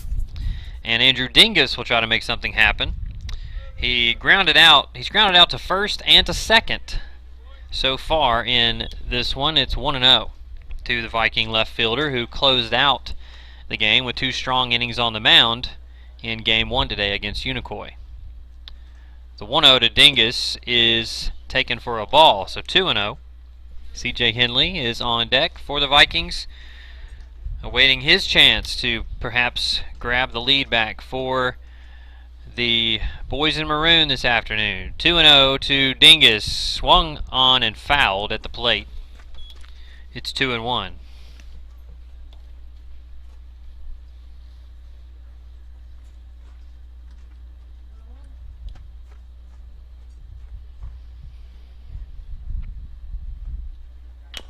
One check swing back to the pitcher. He'll field it and he'll go to first to get the out. So Dingus has now grounded out to first, to second, and to the pitcher in today's game. Not the day he had in mind here in game 2. 10, C.J. Henley. He does advance the runner to second base, so it effectively worked as a bunt there, and moves a runner into scoring position.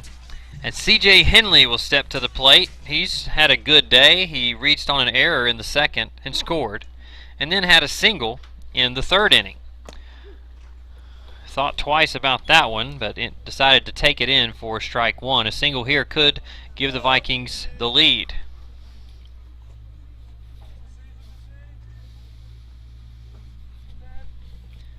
That ball's hit hard to right field. Chases Meredith back. He's not going to get there as it two hops the wall. Johns will touch third and score. And Henley is in with an RBI double. So CJ continues his good day at the plate with an RBI double.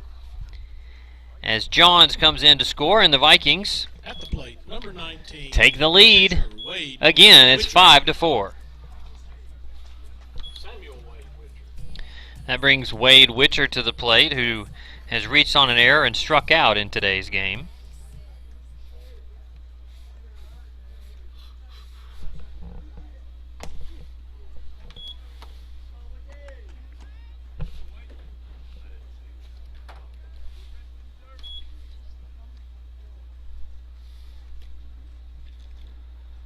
Henley at second.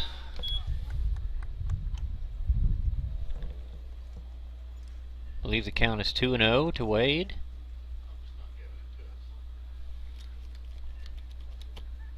Grindstaff, the pitcher for University School, as 2-0 misses up. 2-1, okay. I knew we missed that first pitch, so it is 2-1. Wade will foul that one right back towards the camera there. It's 2-2.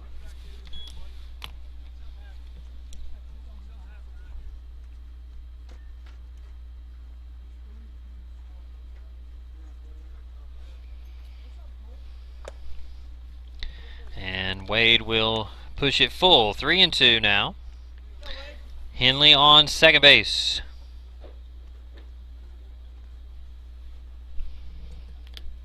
One out in the inning. Vikings lead 5-4. Have wrestled the lead back after University tied it, and the 3-2 pitch foul down the left field line just missed the third base bag.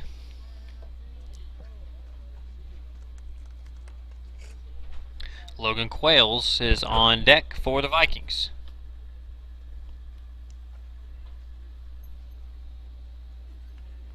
Three-two to Witcher. He'll poke it to first base, and a nice play by Joseph Kent, who's done an excellent job over there defensively today.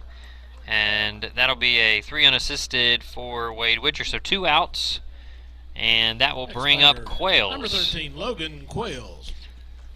Logan Quayles, the batter, as Coach Roberts will come have a discussion with the umpire here, as it looks like University High will have a discussion on the mound.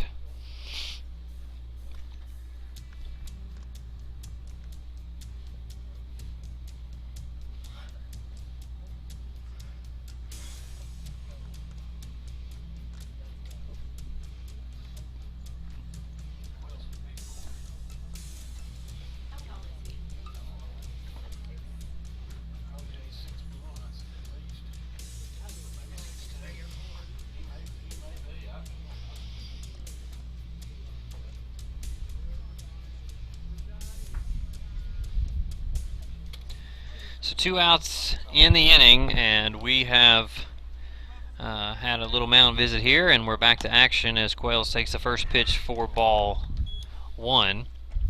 This would be a big run here for the Vikings.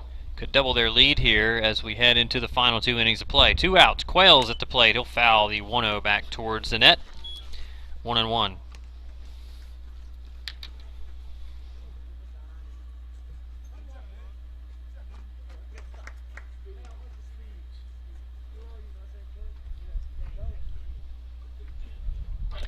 To Quayles, misses up and in.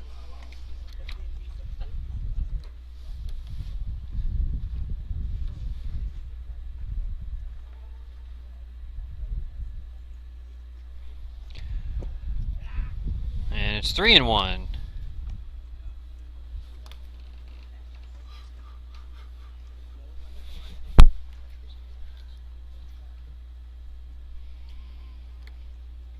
Three-one pitch to Quayles will miss, not close. So Quayles will walk, and that'll bring up the number 9 hitter. Number 7. It's Nick Graninger. Nick has had a good day today. He hit it to a fielder's choice, which gave him an RBI, and then singled back in the fourth. So a good day for the 9-hitter for the Vikings, who's playing center field today.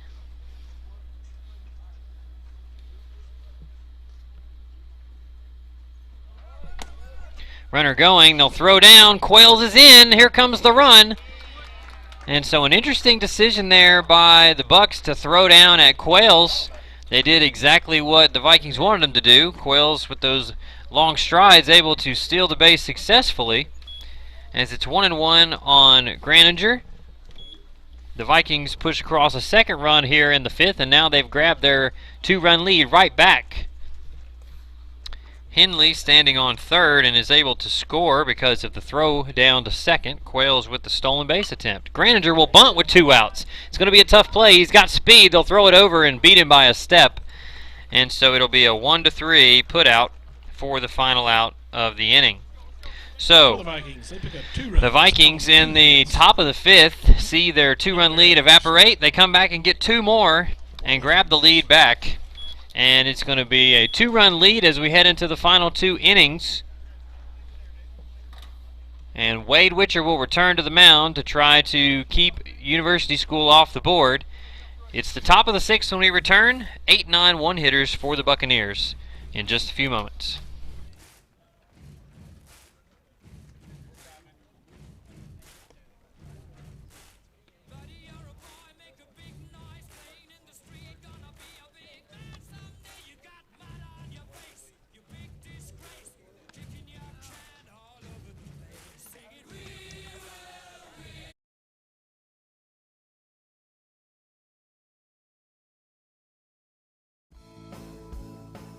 In these moments, it doesn't matter if you save money in 15 minutes. And it doesn't matter if you don't have an app. You always have a trusted insurance agent here when you need us. With the help of homeowners insurance, Gilly McCready Sneed & Cuddy is proud to have met the insurance needs of Tennessee and Virginia for more than 20 years. There is a difference. Call Gilly McCready Sneed & Cuddy. Here for you when it matters.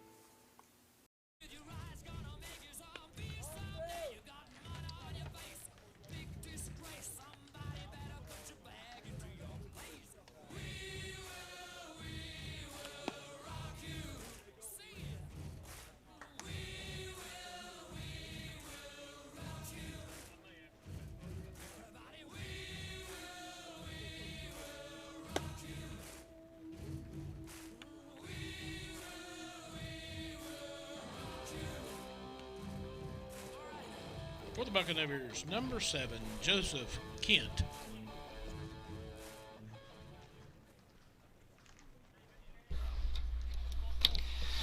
Welcome back. We've got 2 innings to go here. Their score, Vikings 6, Buccaneers 4, as Kent lines a ball to Braden Wilhoit on the first pitch, and it'll be an easy play. It's a 4-3 to get things started. So the Vikings 5 outs away from shutting the door here. Number 13, Miles Bembry. 1 pitch, 1 out for Wade Witcher, who's come in and done some excellent work here. And that'll bring up the number 9 hitter, Miles Bembry, who's been playing center field for the Bucks today. He walked in the 2nd inning and flew out to the second baseman in the 4th. Witcher's first pitch will miss high for ball 1.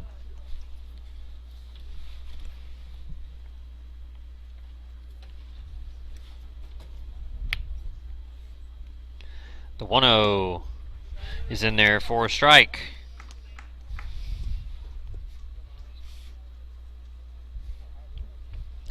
Vikings come into this game with a 4-1 record. They've won 4 in a row. The 1-1 pitch misses inside for ball 2.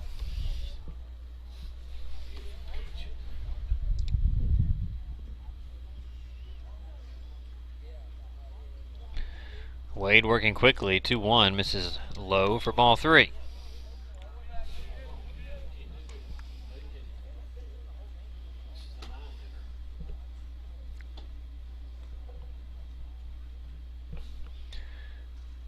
Three-one misses outside for ball 4. So you've now put a runner on, and it's the top of the order. It's Caleb Meredith. Meredith has had a pretty good day, as Coach Roberts wants to at least have a discussion with Wade, and they're going to make the change. It looks like Andrew Dingus is going to pitch again, as Wade will, I'm not sure if he'll grab his glove and head back out. I think he will.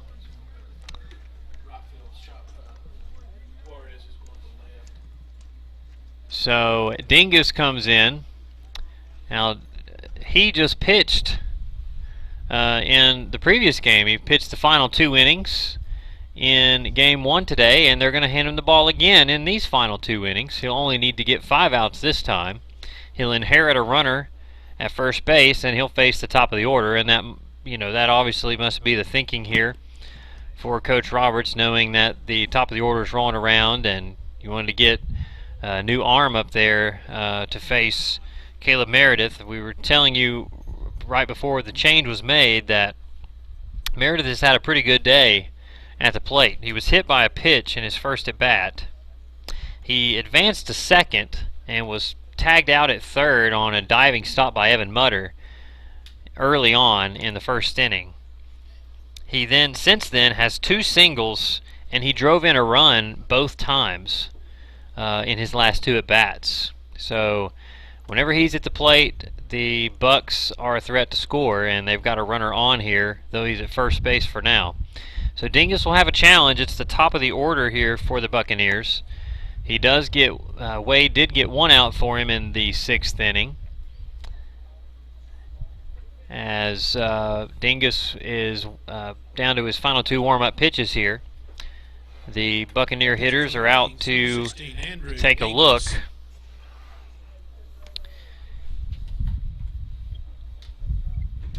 So the defensive changes, Jarek Juarez moves to left field from right field, as he'll take Dingus's place out there, and Wade will go back to right field where he originally started. So it's Caleb Meredith, and this is the one you got to worry about here if you're the Vikings. He's reached base all 3 times today.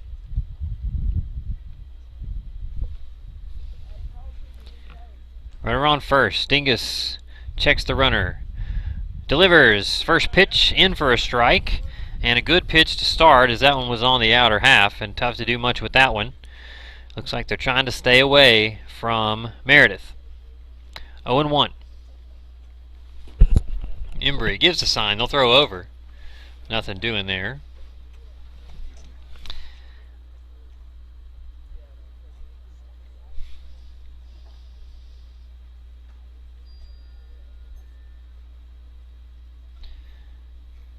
Dingus comes set. The 0-1 to Meredith will not be close. Misses up and away for ball 1.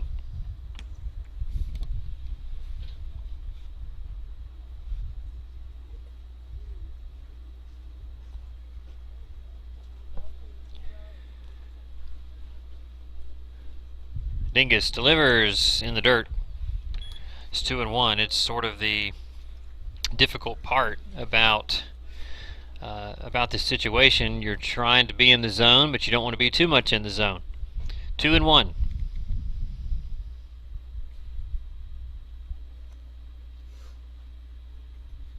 He'll throw over again.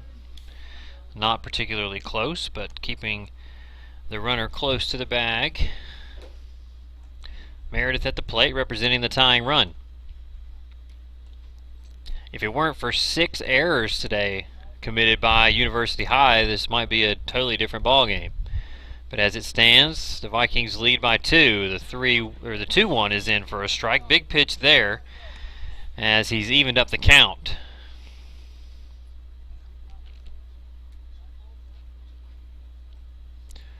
Two and 2. We'll see what Coach Morlock calls here for the 2-2 pitch. Dingus comes set. He'll deliver. Meredith will take that ball in the dirt. It's 3-2. So if you end up putting Meredith on here, the go-ahead run will step to the plate. You don't want that. Full count to Meredith. You got to be careful though. You don't want to groove one for him. You got to kind of pick at the corners here. Make a good pitch. They'll throw over again. That one gets away from Blevins, but not far enough. As Bembry had to slide back in head first, he was unable to advance. So nothing hurt there.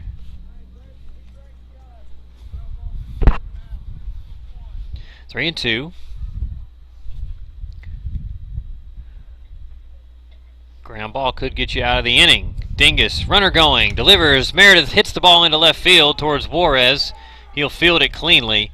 Little hit and run action. And they'll get the ball in, and now the go-ahead run is at the plate. It's the pitcher, Daniel Grindstaff. So Meredith continues his good day at the plate. He's 3 for 3, and he reached a fourth time when he was hit with a pitch. Bembry advances to second. 2 on, 1 out, and it's Grindstaff who grounded to third in his previous at-bat. First pitch in there for a strike.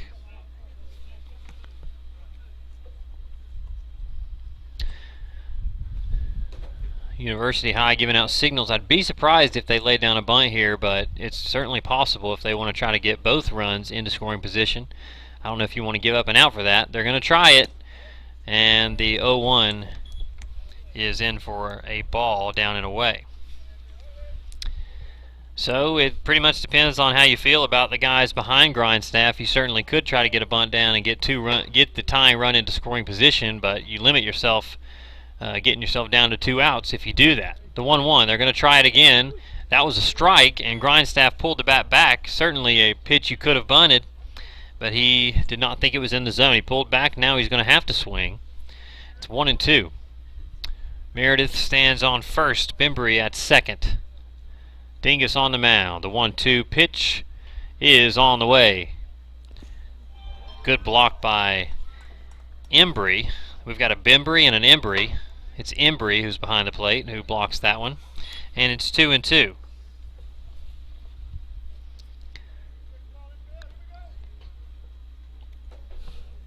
Two balls, 2 strikes. Dingus comes set. Grindstaff, the hitter. Knee up, and the delivery swung on and missed, and a big pitch there by Dingus. He'll get the strikeout swinging, and that'll bring up Jacob Peeler, the number 3 hitter. Number 3, Jacob Peeler. Today, so far, he's grounded out to third twice and flew out to left field. With 2 outs, a ball put in play, you got to remember these runners will be able to go on contact. So and they're not really being held either, as you're wanting to play your defense straight up. You don't want to give up a ball down the first base line. So Blevins not holding Meredith on. He can run, so you don't want a gap shot. What a stop by Embry, which certainly saved an advancement there by the runners. We would have had 2 runners in scoring position there for the Bucks, but an excellent stop by Embry keeps them at first and second. It's 1-0 to Peeler. 1-0. He'll take that high for ball 2. You kind of get the feeling that this is Dingus's game here. Like we said, Snyder was warming up before the game just in case. We're wondering if he may be tweaked something. It's 2-0. Peeler, big swing and a miss. And a big pitch by Dingus to keep it from going to a 3-0 count. It's 2-1. They trusted Dingus to close out the last game. Granted, that was, I believe, a 7-run game. This one a little tighter. 2-1 to Peeler. Fouled back towards us, and 2-2. So a 2-0 count is now 2-2. Big pitch coming here.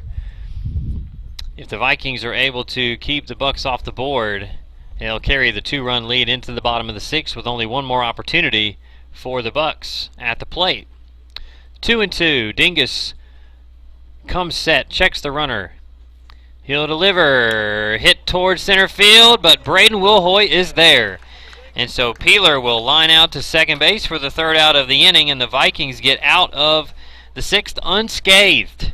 We'll head to the bottom of the 6th as the Vikings will take a 2-run lead and try to add to it with some insurance runs before we head to the 7th. No runs come across in the inning, although there was one hit. And we'll be back for the bottom of the 6th here in just a moment. It's the top of the order as Garrett Embry is scheduled to lead us off in the bottom of the 6th. We'll see you in just a second.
Leading off in the bottom of the 6th inning, number 4, your catcher, Garrett Embry.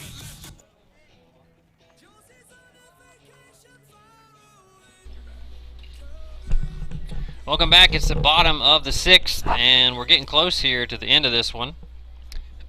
Garrett Embry, the leadoff man, hits the first pitch to shortstop. It's Peeler. He'll throw across the diamond, and it'll be in time for the first out of the inning. 1 pitch, 1 out. And that will bring up the second baseman, Braden Wilhoit. Number 9, the second baseman, Braden Wilhoit. There you go.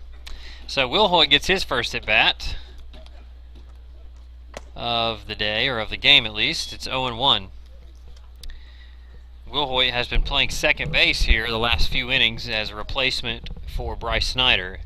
The 0-1 to Wilhoit. He'll hit that pretty hard into left field, but right at the left fielder. So a quick 2 outs here in the bottom of the 6th. And that brings up Evan Mutter, who has singled, reached on an error, and flew out to center field Number 2, so far today. Evan Mutter.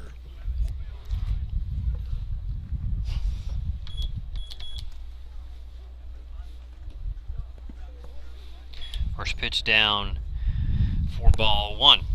Braden Blevins on deck, hoping to get a chance to bat this inning.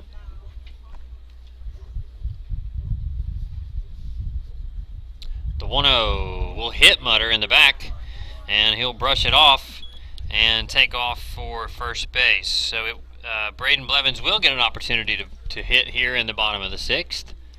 6-4 score. First baseman, number 23, Braden Blevins. For the most part, a pretty evenly played game. Tight score of 6-4. Both teams have 6 hits. The obvious difference on the scoreboard, University High was 6 errors compared to Tennessee High's 2, as the first pitch fouled off behind home plate at strike 1. I believe it was the second inning where the Vikings scored 4 runs, where the majority of those errors took place for University High. Just basic ground balls that should have been easy routine plays that were not so routine. The 0-1 misses inside. It's 1-1. Blevins was able to get a hit last time. He had been a little cold here today, but he singled into deep left center field in his last at bat. 1-1. He'll hit that foul. Pennell makes the play barehanded. It's 1-2.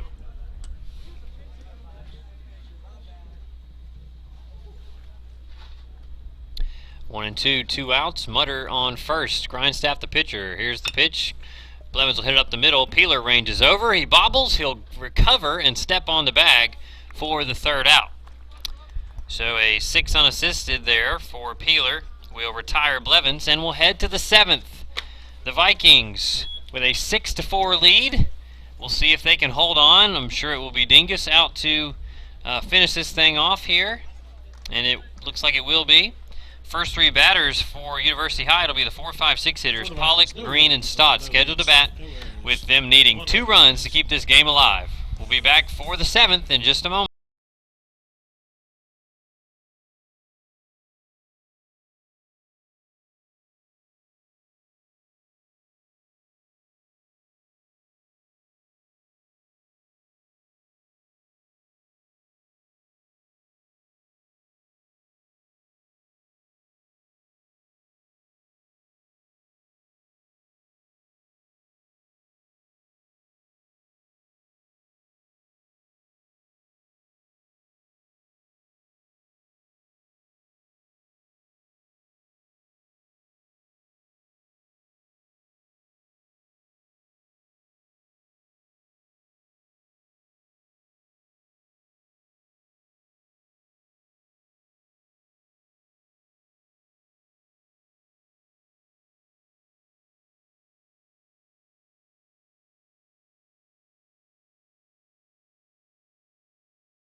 We're back for what we hope is the last half inning of play. The Vikings lead 6-4.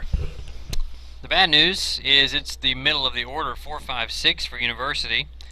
The good news is Caleb Meredith is not currently scheduled to hit in the inning. If he does, it means that University High has gotten something going. Pollock is the batter. He'll hold up on that one, and I believe the count is even. It is at 1-1. So Pollock today, 2 strikeouts. He was hit by a pitch. He'll take the 1-1 for ball 2. Green, the on-deck hitter, struck out, singled, and walked. The Bucks have had some production from the bottom of their order. At least they've scored 3 of the 4 runs. Actually, all 4 runs were scored by members of the bottom of this order. And they were mostly driven in by Caleb Meredith, who bats leadoff. It's 3-2 now. You definitely want to get this first one taken care of. You don't want to let the tying run get to the plate. Big pitch here. Dingus in the windup. And he'll deliver the 3-2. It's down and in, and that's exactly what will happen. As Pollock will reach, the Bucks will be able to run a courtesy runner since he's the catcher. Jesse Green. And I guess they could decide not to if they want to save that runner for as a pinch runner. So we'll see. Jesse Green is going to bat. Pollock's still in there at first base. No outs. Green again has singled and walked and struck out today. First pitch to him. In there for strike 1. Big opportunity for Dingus on the mound here to shut this game down. And he'll want to stay ahead of these hitters. The 0-1 to Green is on the way. It's hit up the middle. It might skirt through, and it will. So now runners on first and second as Green fists the ball through to center field. And now the go-ahead run will step up to the plate. It's Hank Stott. And you got to wonder, we discussed this last inning, this is probably Dingus's game at this point. I'm not sure who else they would go to or turn to in this big of a moment. They're sort of with their 4th game in 2 days and their 6th game in 5 days. The pitching is certainly on its last leg at this point. So really hoping that Dingus can shut the door here for the Vikings. Of course, Tennessee High will get an opportunity in the bottom of the 7th if necessary. Hank Stott at the plate. He's doubled twice. 1-0, big swing and miss. So yeah, Stott doubled in the 2nd. He doubled in the 5th and had an RBI. So this is one you got to worry about. You got to be careful with here if you're the Vikings. 1-1 to Stott. Curveball. Thought he had it, but must have missed. It's 2-1.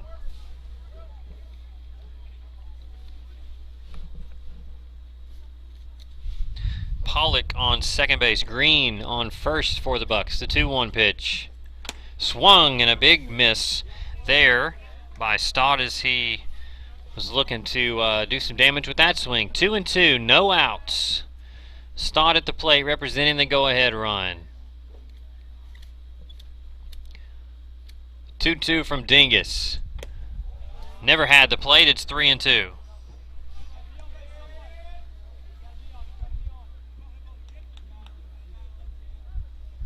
Big pitch here. You don't want to load these bases up. 3-2 from Dingus.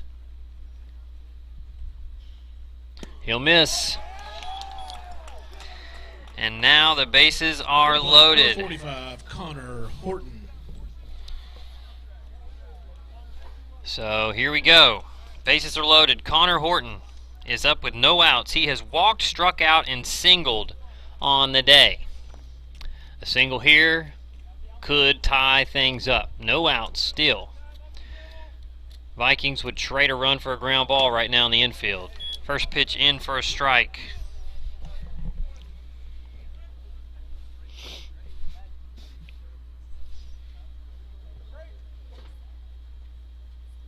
Oh, 1 misses high. It's 1-1.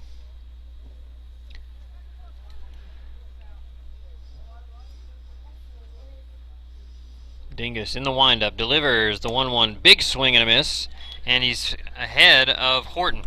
Joseph Kent, the big left-hander, stands on deck.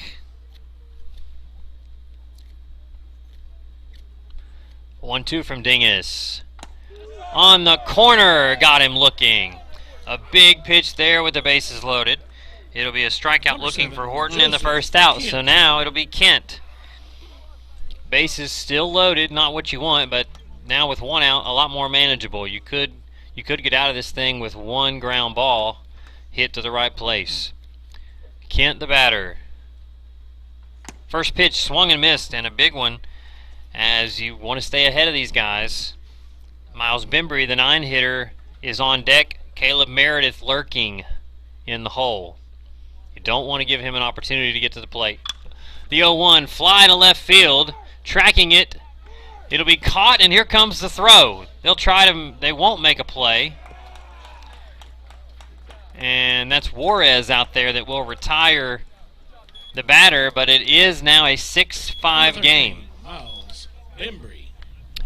So 2 outs now as Cade Pollock tags from third. It's a sac fly for Joseph Kent, and he's the second out of the inning. Runners on second and first. Bembry at the plate. Meredith on deck. This is where you want to end it here. 2 outs. The pitch to Bembry. He'll take, and it'll skip past Embry.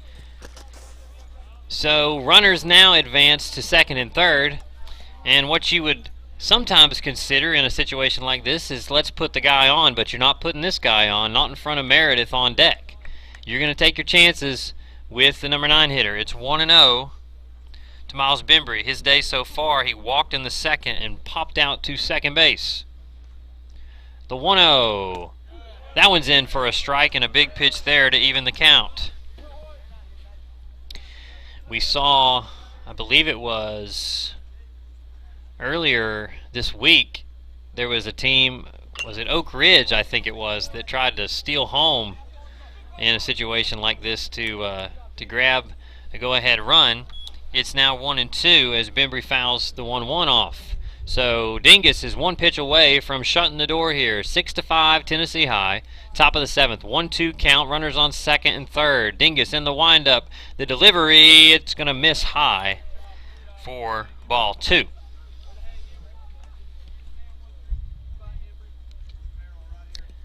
Two, 2 outs, 2 on. Dingus will deliver. Got him! Looking, and so Bembry wanted to swing at it. He held up, but the umpire rung him up, and that's a huge strikeout to end the game as Andrew Dingus comes in with the save. University High Buccaneers. So a sweep for a second consecutive day. The Vikings go 2-0 in the doubleheader. and it will be 4 wins in 2 days for this group, which is an excellent job for them. The Vikings will be back in action here on Monday against Cherokee at 6 o'clock. But an excellent effort, and the Vikings moved to 5-1 on the season. So 6 games in week 1 of their season, they were able to get 5 of 6 of them, which is a great start for them. They will take this 6-5 win and have an off day tomorrow before returning back to play on Monday. Overall today for the Vikings in Game 2, Noah Bishop was your starting pitcher. We saw Wade Witcher enter the game. And then we saw Andrew Dingus close things out here with the save. So a good effort, a very tightly contested game. The difference again in this one being the errors made by University, which allowed a big inning for the Vikings back in the 2nd. But it's just enough for the Vikings to get the win. They'll prepare the field here, as I believe the JV team is going to come on and get a couple games. And we will, with that said, we will move on. Thank you guys for joining us for the broadcast today. Hope you enjoyed them on the Viking Sports Network. Again, can't promise that we'll be able to do these every home game for Tennessee High, but we certainly hope to do as many as we can. And if we do, we'll try to push that link out there. So do us a favor, subscribe to our Viking Sports Network channel on YouTube, and every time we go live, whether it be for baseball or swimming or softball or any event, you'll get a notification that says that we are broadcasting. So we hope you've enjoyed it. I've certainly enjoyed it. Glad to be with you here this afternoon. And until next time on the Viking Sports Network, have a good day, and we'll see you later.